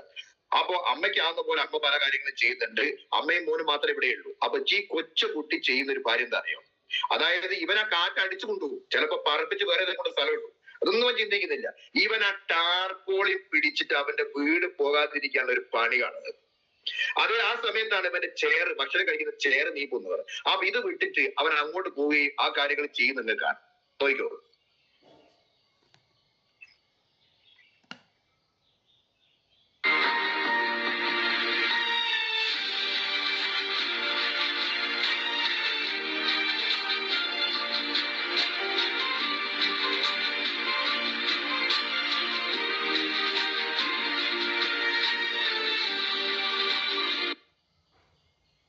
ഹലോ, കാര്യം മനസ്സിലായില്ലേ? അതായത് ഒരു മെച്യൂരിറ്റി ഇല്ലാത്ത ആ കുഞ്ഞു പയ്യൻ അവന്റെ ഉത്തരവാദിത്വം ചെയ്ത് കണ്ടോ? സത്യത്തിൽ നമുക്ക് മെച്യൂരിറ്റി കൂടിയല്ലേ ഉത്തരവാദിത്വം ഒഴിഞ്ഞേക്കാനുള്ള കാരണം? നമ്മൾ അതിന്റെ പോരായ്മകളെ പറ്റി മാത്രമല്ലേ ചിന്തിക്കുന്നത്. ഇതിന്റെ കൂടെ നിന്നാൽ രണ്ടാൾക്കാർ ബിസിനസ് പരിചയപ്പെടുത്തിയാൽ ഓനെ കൊണ്ട് മീറ്റിംഗ് പോകണം, അവരെ കൂടെ ഫോളോ അപ്പിൽ പോകണം. ഹലോ, അത് നമുക്കൊരു പുരുഷാവാൻ സാധ്യതയുണ്ട്. ലക്ഷങ്ങളും കോടികളൊക്കെ നമുക്ക് വേണം, പക്ഷെ കൂടെ വരുന്ന ആൾക്കാർ ഉത്തരവാദിത്തം ഏറ്റെടുക്കാൻ പറ്റൂല. ഹലോ, അപ്പൊ എനിക്ക് നിങ്ങളോട് പറയാനുള്ളത്, ഈ മെച്യൂരിറ്റി ഇങ്ങനെ തടസ്സമായി തോന്നുന്നുണ്ടെങ്കിൽ, മെച്യൂരിറ്റി, ഞാൻ പറയുന്ന വാക്ക് അടിവരയിട്ട് കേൾക്കണേ, മെച്യൂരിറ്റി തടസ്സമായി തോന്നുന്നുണ്ടെങ്കിൽ, നമ്മളുടെ ഈ ഇമേജ് തടസ്സമായി തോന്നുന്നുണ്ടെങ്കിൽ, തൽക്കാലം ഒരു 5 കൊല്ലങ്ങൾക്ക് മാറ്റിവെച്ചാൽ കോടീശ്വരനാകുന്ന ബിസിനസിന്റെ പേരാണ് മൈൽസ്റ്റോൺ മാർക്കറ്റ്. ക്ലിയർ ആയോ? അതാണ് നമ്മുടെ തടസ്സം. ആ സാധനം ഒന്ന് താവട്ട് ഇറക്കിയാൽ എല്ലാം റെഡിയായി. ക്ലിയർ ആയോ? അതുകൊണ്ട് ഇപ്പൊ നമ്മൾ ചിന്തിക്കേണ്ടത് ആ മെച്യൂരിറ്റി, ആ ലെവലിൽ നിന്ന് നമുക്ക് പലതും ചെയ്യാൻ പറ്റുന്നില്ലെങ്കിൽ അതങ്ങോട്ട് താവട്ട് ഇറക്കുക, പകരം ഉത്തരവാദിത്തത്തിലേക്ക് നമ്മൾ അങ്ങോട്ട് കയറുക. ഓക്കെ. അപ്പൊ training is key to success. നിങ്ങൾക്ക് പണ്ട് കാലത്ത് നിങ്ങൾക്ക് സ്ട്രീറ്റ് ലൈറ്റ് ആയിരുന്നു നമുക്ക് ഒരു സ്ഥലത്ത് നിന്ന് മറ്റൊരു സ്ഥലത്തേക്ക് പോകാനുള്ള ഏറ്റവും നല്ല എളുപ്പമാർഗം. അതുകൊണ്ട് ഒരു സ്ട്രീറ്റ് ലൈറ്റ് ഉള്ള സ്ഥലത്ത് എത്തിയാൽ നമുക്ക് ധൈര്യമായി നടന്നു പോകായിരുന്നു. അങ്ങനെ വഴിയിലൂടെ ടോർച്ചൊക്കെ അടിച്ച് പോയി കഴിഞ്ഞാൽ അവിടെ നിന്ന് പിന്നെ വെളിച്ചൊല്ലേക്ക് പോവുക. ഒരു സ്ട്രീറ്റ് ആയിട്ട് ലൈറ്റ് ഉണ്ടാവും. അത് കഴിഞ്ഞ് ഒരു 100 മീറ്റർ അങ്ങോട്ട് പോയി കഴിഞ്ഞാൽ അടുത്ത സ്ട്രീറ്റ് ആയിട്ട് വരും. അതുകൊണ്ട് സ്ട്രീറ്റ് ലൈറ്റിന്റെ അടുത്ത് നിൽക്കുന്ന ഞാനാണെങ്കിൽ എന്റെ തലയ്ക്ക് മുകളിൽ വെളിച്ചമുള്ളതുകൊണ്ട് ഞാൻ നന്നായി തെളിഞ്ഞ് കാണും. പക്ഷെ അതിൽ നിന്ന് ഞാൻ ആ മുന്നോട്ട് പോകുന്ന സമയത്ത് ഞാൻ ഇരുട്ടത്തേക്ക് പോകും, ഞാൻ നിന്ന് ഈ പറയുന്ന ഇരുട്ടിലേക്ക് പോകും, എന്റെ തെളിമ നഷ്ടപ്പെടുന്നു. അതേപോലെ ട്രെയിനിങ്ങിനകത്തും മീറ്റിങ്ങിനകത്തും വരുന്ന ആൾക്കാരൊക്കെ സ്ട്രീറ്റ് ലൈറ്റിന് താഴെ ഇരിക്കുന്ന ആൾക്കാരാണ്. ഇന്ന് എല്ലാവരും ട്യൂബ് ലൈറ്റ് പോലെ കത്താൻ തുടങ്ങിയിട്ടുണ്ട്. ക്ലിയറായോ? പക്ഷെ നിങ്ങൾ ഈ മീറ്റിങ്ങിനകത്തും അല്ലെങ്കിൽ ട്രെയിനിങ്ങിനകത്തും പങ്കെടുത്തില്ലെങ്കിൽ നിങ്ങൾ എവിടെ ഉണ്ടാവും? ഇരുട്ടത്ത് നിൽക്കുന്ന പോലെ ഉണ്ടാവും. അതേപോലെ ഫീൽഡിലേക്ക് പോകുന്ന സമയത്ത് നെഗറ്റീവായ കാര്യങ്ങൾ, റിജക്ഷൻസ്, അല്ലെങ്കിൽ നമ്മളുടെ അളിയന്മാര്, ആങ്ങളമാര്, അല്ലെങ്കിൽ കുടുംബക്കാര്, ബന്ധുക്കൾ, സുഹൃത്തുക്കൾ നമ്മളെ കണ്ട ഓടുന്നത്, അല്ലെങ്കിൽ നമ്മളോട് നോ പറയുന്നത്, ഇതൊക്കെ നമ്മളെ ഇരുട്ടിലേക്ക് തള്ളിയിടുന്നത് പോലെ നമുക്ക് ഫീൽ ചെയ്യും. എന്ന് പറഞ്ഞാൽ ചാർജ് ഓട്ടോമാറ്റിക്കലി പോയിക്കൊണ്ടിരിക്കും. ക്ലിയർ ആവുണ്ടല്ലോ? അതുകൊണ്ട് ഞാൻ നേരത്തെ പറഞ്ഞ സ്വിച്ച് മോഡ് എപ്പോഴും വർക്ക് ചെയ്യണം, എനർജി മോഡ് എപ്പോഴും പാസ് ചെയ്തുകൊണ്ടിരിക്കണം, വർക്ക് മോഡ് എപ്പോഴും ആക്ടിവേറ്റ് ചെയ്തുകൊണ്ടിരിക്കണം. അതുകൊണ്ട് ട്രെയിനിങ്ങിന്റെ അകത്ത് ഇന്നത്തെ ട്രെയിനിങ് ഗംഭീരായിരുന്നു. നാളെ നിങ്ങൾ ട്രെയിനിങ് കയറുന്നില്ല, നിങ്ങൾ എങ്ങോട്ട് പോകും? ഇരുട്ടിലേക്ക് പോകും. അതുകൊണ്ട് റിപ്പീറ്റഡ് ആയി ഇത് ചെയ്തുകൊണ്ടിരിക്കണം. എനിക്ക് തന്നെ ഇന്നത്തെ ട്രെയിനിങ്ങിൽ വന്ന് പങ്കെടുക്കുമ്പോൾ നല്ല എനർജി കിട്ടുന്നുണ്ട്. ഞാൻ നാളെ ഏതെങ്കിലും സ്ഥലത്ത് ട്രെയിനിങ് എടുക്കുന്ന സമയത്ത് എനർജി കിട്ടുന്നത്, അല്ലെങ്കിൽ ട്രെയിനിങ് പങ്കെടുക്കുന്ന സമയത്ത് എനർജി കിട്ടുന്നുണ്ട്. ക്ലിയർ ആവണ്ടല്ലോ? അതുകൊണ്ട് ഇതൊരിക്കലും മറന്നുപോകരുത്. Training is like a street light പോലെയാണ് ഒരു ട്രെയിനിങ്ങിൽ പങ്കെടുക്കുന്ന വ്യക്തി എന്ന് നിങ്ങൾ എപ്പോഴും തിരിച്ചറിയാൻ നിങ്ങൾക്ക് പറ്റണം. ഓക്കെ. അതേപോലെ ഈ ബിസിനസ്സിനകത്ത് കാര്യം മനസ്സിലാക്കി, ബിസിനസ് ആണെന്ന് മനസ്സിലായാൽ, വരുമാനം ഉണ്ടാക്കാൻ പറ്റുന്ന മനസ്സിലായാൽ, നല്ല ആരോഗ്യം കിട്ടുന്നു മനസ്സിലായാൽ, നല്ല വരുമാനം കിട്ടുന്നു മനസ്സിലായാൽ, നല്ല പ്രൊഫഷൻ ആണെന്ന് മനസ്സിലായാൽ, പിന്നെ നമ്മൾ ഒരിക്കലും നിൽക്കാൻ പാടില്ലാത്ത ഒരു ക്യൂ ആണ് കംപ്ലൈൻസിന്റെ ക്യൂ. കാരണം എന്താണ്? ഇത് നിങ്ങളുടെ സ്വന്തം ബിസിനസ് ആണ്. അപ്പൊ അപ്ലൈന്റെ ബിസിനസ് ആയതുകൊണ്ടല്ലോ ഇപ്പൊ കംപ്ലൈന്റ് പറയാൻ പോകുന്നത്. പറഞ്ഞാൽ മനസ്സിലായോ? അതുകൊണ്ട് നിങ്ങൾ സ്വന്തം ബിസിനസ് കാര്യം മനസ്സിലായാൽ, ഈ ബിസിനസിന്റെ അകത്ത് കാര്യം മനസ്സിലായാൽ നിങ്ങൾ കംപ്ലൈന്റ് ക്യൂ നിൽക്കരുത്. പകരം എന്ത് ചെയ്യണം? വലത് ഭാഗത്ത് നന്ദിയുടെ ക്യൂ നിൽക്കണം. ക്ലിയർ ആയോ? നന്ദി ഒരു മനുഷ്യന് സമ്പത്ത് തരും. നന്ദി ഇല്ലായ്മ ഒരു മനുഷ്യന് ദാരിദ്ര്യം തരും. ആ ദൈവത്തിന്റെ വചനമാണല്ലോ, നിങ്ങൾ പഠിച്ച് മനസ്സിലാക്കിയ കാര്യമാണല്ലോ. ക്ലിയർ ആയോ? അതുകൊണ്ട് ചെറിയ കുട്ടികൾ എന്ത് തെറ്റ് കാണിച്ചാലും കുട്ടികൾക്ക് അറിയാത്തോണ്ടല്ലേ. അതുകൊണ്ട് അതിനകത്ത് നന്ദി കടയുമ്പോ കാണാൻ പറ്റുമോ? കാണാൻ പറ്റൂല. ക്ലിയർ ആയോ? അവർ പറയുന്ന കംപ്ലൈന്റുകൾ അറിവില്ലായ്മ കൊണ്ടാണ്, തിരിച്ചറിവില്ലാത്തത് കൊണ്ടാണ്. പക്ഷെ ഇത് മനസ്സിലായ ആൾക്കാർ കംപ്ലൈന്റ് പറഞ്ഞ് അങ്ങനെ ഇരിക്കും. അതുകൊണ്ട് നിങ്ങൾ ഓരോരുത്തരും ഈ ബിസിനസിനെ പറ്റി ഇത്തരം ട്രെയിനിങ്ങിനകത്ത് മീറ്റിങ്ങിനകത്ത് കാര്യങ്ങൾ മനസ്സിലാക്കി കഴിഞ്ഞു കഴിഞ്ഞാൽ ഒരു കംപ്ലൈന്റും പറയാതെ ഒരുമിച്ച് അങ്ങോട്ട് പണിയെടുത്തു കഴിഞ്ഞാൽ എളുപ്പത്തിൽ വിജയിക്കാൻ പറ്റുന്ന ബിസിനസിന്റെ പേരാണ് മൈലിസ്റ്റ് മാർക്കറ്റ്. ഇതൊരിക്കലും മറന്നു പോകരുത്. ക്ലിയർ ആവണ്ടല്ലോ? Okay, next. പല ആളുകളും എന്താ ചെയ്യുക, അപ്ലൈനായിട്ട് ബന്ധപ്പെട്ട് അല്ലെങ്കിൽ ഓർഗനൈസേഷൻ ബന്ധപ്പെട്ട കാര്യത്തിലാണ് അവർ ഏറ്റവും കൂടുതൽ സൊല്യൂഷൻ ആഗ്രഹിക്കുക. സത്യത്തിൽ ഒരു സ്ഥലത്തും സൊല്യൂഷൻ ഇല്ല, നമ്മുടെ കയ്യിൽ മാത്രമേ സൊല്യൂഷൻ ഉള്ളൂ. Never put the key of your happiness in someone else's pocket. നമ്മളെ സന്തോഷത്തിന്റെ താക്കോൽ വേറൊരാളെ പോക്കറ്റ് തന്നെ കിട്ടൂല. നമ്മുടെ സന്തോഷം നമ്മൾ തന്നെ ഉണ്ടാക്കിയെടുക്കണം. അതുകൊണ്ട് മുകളിലുള്ള ലീഡേഴ്സിന്റെ, മുകളിലുള്ള അപ്ലയൻസിന്റെ സഹായത്തോടു കൂടി നമ്മളെ ടീമിനെ ഡെവലപ്പ് ചെയ്തുകൊണ്ടേ നമ്മൾ ഇരിക്കണം. അല്ലാണ്ട് ആ ലീഡർ എനിക്ക് ടീം ഉണ്ടായി തരട്ടെ, ആ ലീഡർ എനിക്ക് വരുമാനം ഉണ്ടായി തരട്ടെ, അല്ലെങ്കിൽ അയാൾ ചെയ്യേണ്ട കാര്യങ്ങൾ ചെയ്യട്ടെ എന്നൊക്കെ പറഞ്ഞ് നിൽക്കുന്നത് നിരുത്തരവാദമായ രീതിയിലുള്ള പെരുമാറ്റമായിട്ട് മാത്രമേ നമുക്ക് കാണാൻ പറ്റൂ. അതൊരു ഗ്രാറ്റിറ്റ്യൂഡ് ഇല്ലാത്തത് മാത്രമേ കാണാൻ പറ്റൂ. അതെപ്പോഴും നിങ്ങൾ ശ്രദ്ധിക്കുക. ക്ലിയർ ആവണ്ടല്ലോ? കാരണം എന്തുകൊണ്ടെന്ന് പറഞ്ഞാൽ ഇതൊരു മാനേജ്മെന്റ് ബിസിനസ് കൂടിയാണ്. എന്ന് പറഞ്ഞാൽ സോപ്പ് വിൽക്കലും പേസ്റ്റ് വിൽക്കലും അപ്പുറത്ത് ഇതൊരു മനുഷ്യന്മാരെ കൈകാര്യം ചെയ്ത ഒരു ബിസിനസ് കൂടിയാണ്, ഒരു ഇൻഡസ്ട്രിയാണ്. ആ ഇൻഡസ്ട്രിന്റെ അകത്ത് ഒരു ഡിസിപ്ലിൻ വേണം, ഒരു അച്ചടക്കം വേണം, ഒരു പ്രോട്ടോകോൾ വേണം. അതിനനുസരിച്ച് നിങ്ങൾ പെരുമാറി കാണിച്ചു കൊടുക്കുമ്പോഴേ നിങ്ങളുടെ ടീമിലുള്ള ആളുകൾ എങ്ങനെ പെരുമാറാൻ തോന്നും. അതുകൊണ്ട് നമ്മളുടേതായ ഒരു കറക്ഷൻസ് ഈ ബിസിനസിന് ആവശ്യമാണ്. അതല്ലെങ്കിൽ ഈ ബിസിനസ്സിനകത്ത് നിങ്ങൾ ഒരുപക്ഷെ വലിയ ഗ്രോത്ത് ഉണ്ടാക്കിയ ആളാണെങ്കിലും ആ ഡിസിപ്ലിൻ ഇല്ലാതെ പോയാൽ നമുക്ക് ബിസിനസ് താവോട്ട് പോകും എന്ന് നിങ്ങൾ മനസ്സിലാക്കുക. അതുകൊണ്ട് സിസ്റ്റത്തിന് സറണ്ടർ ആയി മാത്രമേ നമ്മളിത് പോകാൻ പാടുള്ളൂ. ഓക്കെ, ഒരിക്കലും ഒരു മിലിറ്ററി ഓഫീസറോട് ഒരു ലേഡി ഓഫീസറാണ്, ആ മിലിറ്ററി ഓഫീസറോട് ചോദിച്ചു, നിങ്ങളുടെ കയ്യിലുള്ള ആയുധം എന്താണ്? ആയുധം പറഞ്ഞാൽ വെപ്പൺ ഏതാണ് നിങ്ങളുടെ കയ്യിലുള്ള ആയുധം എന്ന് ചോദിച്ചു. ആ മിലിറ്ററി ഓഫീസർ പറഞ്ഞൊരു വാക്കുണ്ട്. ആ വാക്കെന്താ അറിയുക? ദിസ് ഈസ് ദ ടൂൾ എന്ന് പറഞ്ഞാൽ എന്റെ കയ്യിലുള്ള ആയുധമല്ല, അതൊരു ടൂള് മാത്രമാണ്. ഐ ആം ദ വെപ്പൺ, ഞാനാണ് ആയുധം എന്ന വസ്തു. ക്ലിയർ ആയോ? അതേമാതിരി മൈലിസ്റ്റ് മാർക്കറ്റിംഗ് എന്ന് പറയുന്നത് നിങ്ങളുടെ ആയുധമല്ല, നിങ്ങളുടെ ടൂളാണ്. അത് നിങ്ങൾക്ക് ആവശ്യമായ രീതിയിൽ ഉപയോഗിക്കുക. പക്ഷെ ആയുധമായി മാറേണ്ടത് നിങ്ങളുടെ മൈൻഡാണ്, നിങ്ങളാണ് മാറേണ്ടത്. അതിനെ എടുത്ത് ഉപയോഗിക്കാൻ പറ്റും. നിങ്ങളൊരു ചാവേറായിട്ട് മാറും. ഈ ബിസിനസിന് ആവശ്യമായ രീതിയിലേക്ക് മൈൻഡ് സെറ്റ് റെഡിയാക്കണം. ക്ലിയർ ആയോ? അങ്ങനെയാണെങ്കിൽ ഒരു ടൂൾ ഉപയോഗിക്കുന്ന പോലെ ഉപയോഗിക്കാൻ പറ്റും. ക്ലിയർ ആവണ്ടല്ലോ? ഇപ്പൊ ഉമർ സാറൊക്കെ പെർഫോമൻസ് ബോണസ് എല്ലാ മാസവും കണ്ടിന്യൂസ്, അതൊരു ടൂള് പോലെയായി. ഞാനൊക്കെ 12 മാസം തുടർച്ചയായി പെർഫോമൻസ് ബോണസ് അടിച്ചിട്ട് എനിക്ക് വലിയ അച്ചീവ്മെന്റ് ഉണ്ടായിരുന്നു. ക്ലിയർ ആയോ? തുടർച്ചയായി ഞാനും അടിച്ചിട്ടുണ്ട്. ക്ലിയർ ആയോ? അപ്പൊ ഞാൻ പറഞ്ഞു വന്നത് ഈ ലെവലിൽ ടൂള് പോലെ എളുപ്പത്തിൽ നമുക്ക് ഉപയോഗിക്കാൻ പറ്റുന്ന രീതിയിലേക്ക് മാറിയത് നമ്മളൊരു ആയുധം ചെയ്യേണ്ട ഒരു പണി നമ്മൾ ചെയ്യുക. അത് തേച്ച് മിനുക്കി വൃത്തിയാക്കി ഉപയോഗിക്കേണ്ട സ്ഥലത്ത് ഉപയോഗിച്ച് അതിനെ ഏതൊക്കെ സ്ഥലത്താണ് ഏത് സ്ഥലത്താണ് ഉപയോഗിക്കേണ്ടത് തിരിച്ചറിവോട് കൂടിയാണ് നമ്മളത് പ്രവർത്തിച്ചുകൊണ്ടിരിക്കുന്നത്. അത് ആ രീതിയിലേക്ക് നിങ്ങളുടെ മൈൻഡ് സെറ്റ് നിങ്ങൾ മാറ്റിയെടുക്കണം. അങ്ങനെ മൈൻഡ് സെറ്റ് മാറി എളുപ്പമല്ല. അത് ട്രെയിനിങ് മീറ്റിംഗ് ഇത് സ്ഥിരമായി അറ്റൻഡ് ചെയ്ത് അത് കയ്യിൽ കൂടെ കേട്ട് ഇതിൽ കൂടെ കളഞ്ഞാൽ പോരാ. അതിനെന്ത് ചെയ്യണം? അതിന് ആവശ്യമായ രീതിയിൽ നമ്മുടെ കഴിവിനോട് ചേർത്ത് നമ്മളത് ഉപയോഗിച്ച് തേച്ച് മിനുക്കി വൃത്തിയാക്കുമ്പോഴാണ് ഈ ലെവലിലേക്ക് ഒരു മിലിറ്ററി ഓഫീസർ, ട്രെയിൻഡ് ആയ ഒരു മിലിറ്ററി ഓഫീസർ മാറുന്ന പോലെ ട്രെയിൻഡ് ആയ ഒരു ഡയറക്ട് സെല്ലറായിട്ട് നിങ്ങൾ മാറാനുള്ള കാരണം ഈ രീതിയിലായിരിക്കും. ഓക്കെ ആണല്ലോ? Okay, next. Money is like a Dettol. ഒരു ഡെറ്റോൾ പോലെയാണ്. ഒരു ഡെറ്റോൾ വാങ്ങി കഴിഞ്ഞാൽ നിങ്ങൾ അതിനെ പുറകെ ചെയ്തിട്ടുണ്ടാവും. 99.9% ബാക്ടീരിയനെ, വൈറസിനെ, ഫംഗസിനെ ക്ലീൻ ചെയ്തിട്ടുണ്ടാവും. അതേപോലെയാണ് money is like a Dettol because it kill 99.9 problems. അതായത് നമ്മൾ ഇന്ന് അനുഭവിക്കുന്ന എല്ലാ പ്രശ്നങ്ങളെയും തൂത്ത് വൃത്തിയാക്കണമെങ്കിൽ ഒരു ഡെറ്റോള് പോലെ നമുക്ക് വേണ്ട സാധനത്തിന്റെ പേരാണ് പണം. അപ്പൊ എല്ലാ പ്രശ്നങ്ങൾക്കും പുറകിലുള്ള അടിസ്ഥാനപരമായ കാര്യം എന്ന് പറയുന്നത് ഈ പണമാണ്. പണം വന്നാൽ പ്രശ്നങ്ങൾ തീർന്നു. ക്ലിയർ ആയോ? അതുകൊണ്ട് ഈ രീതിയിൽ പണം ഉണ്ടാക്കാനുള്ള വഴിയായിട്ടും അല്ലെങ്കിൽ പണം ഉണ്ടാക്കാനുള്ള സ്ട്രാറ്റജി ആയിട്ടും ഡയറക്ട് സെല്ലിങ്ങിനെ നിങ്ങൾ മനസ്സിലായി കാണും. ആ രീതിയിലേക്ക് നമ്മൾ അതിനെ ഉപയോഗിക്കണം എന്നുള്ളതാണ്. ഓക്കെ, ഇനി ചില മിടുക്കന്മാര് ചെയ്യുന്നതാണ് കാര്യങ്ങളൊക്കെ കേൾക്കൂ. ഇപ്പൊ ഒരു പക്ഷേ മീറ്റിംഗ് കഴിഞ്ഞ ശേഷം 1 മണിക്കൂർ കിടന്ന് ഉറങ്ങുന്ന ആൾക്കാരുണ്ടാവും. ചില ആൾക്കാർ ദയവ് ചെയ്യല്ലേ. പ്രഭാതത്തെ കീഴടക്കുന്നവൻ ജീവിതത്തെ കീഴടക്കി എന്ന് പറയാ. രാവിലെ എഴുന്നേൽക്കുന്നവൻ ജീവിതത്തിനെ കീഴടക്കി. രാവിലെ പുതപ്പിനുള്ളിൽ കിടക്കുന്നവൻ ദാരിദ്ര്യം പിടിച്ചു വാങ്ങി എന്ന് പറയാ. ക്ലിയറായോ? അതുകൊണ്ട് മോർണിംഗ് മീറ്റിൽ അറ്റൻഡ് ചെയ്യാൻ മാത്രം രാവിലെ എഴുന്നേൽക്കുന്ന സ്വഭാവമല്ല വേണ്ടത്. മോർണിംഗ് മീറ്റ് കഴിഞ്ഞാൽ ബ്രേക്ക്ഫാസ്റ്റും കഴിച്ച് ഫീൽഡിലേക്ക് പോകണം, പണിയെടുക്കണം. ക്ലിയറായോ? അങ്ങനെ ചെയ്യുമ്പോൾ മാത്രമേ നമുക്ക് ജീവിതത്തിനകത്ത് മെച്ചമുണ്ടാവും. അതുകൊണ്ട് get up, otherwise your comfort zone will kill you. നിങ്ങൾ എഴുന്നേറ്റില്ലെങ്കിൽ ആ എഴുന്നേക്കാനുള്ള മടി ഉണ്ടല്ലോ, അത് നിങ്ങൾ കിടക്കുന്ന നല്ല പട്ട് മെത്ത ഉണ്ടല്ലോ, AC ഇട്ട് നല്ല ആ പറയുന്ന ബെഡ്റൂം, അവിടെ നിങ്ങൾ കിടന്ന് ഒരു ദിവസം നിങ്ങളുടെ മുഖം അവിടെ നിന്ന് എടുക്കാൻ നോക്കുന്ന സമയത്ത് ഇതേപോലെ ഇരിക്കും. കാരണം എന്താണ്?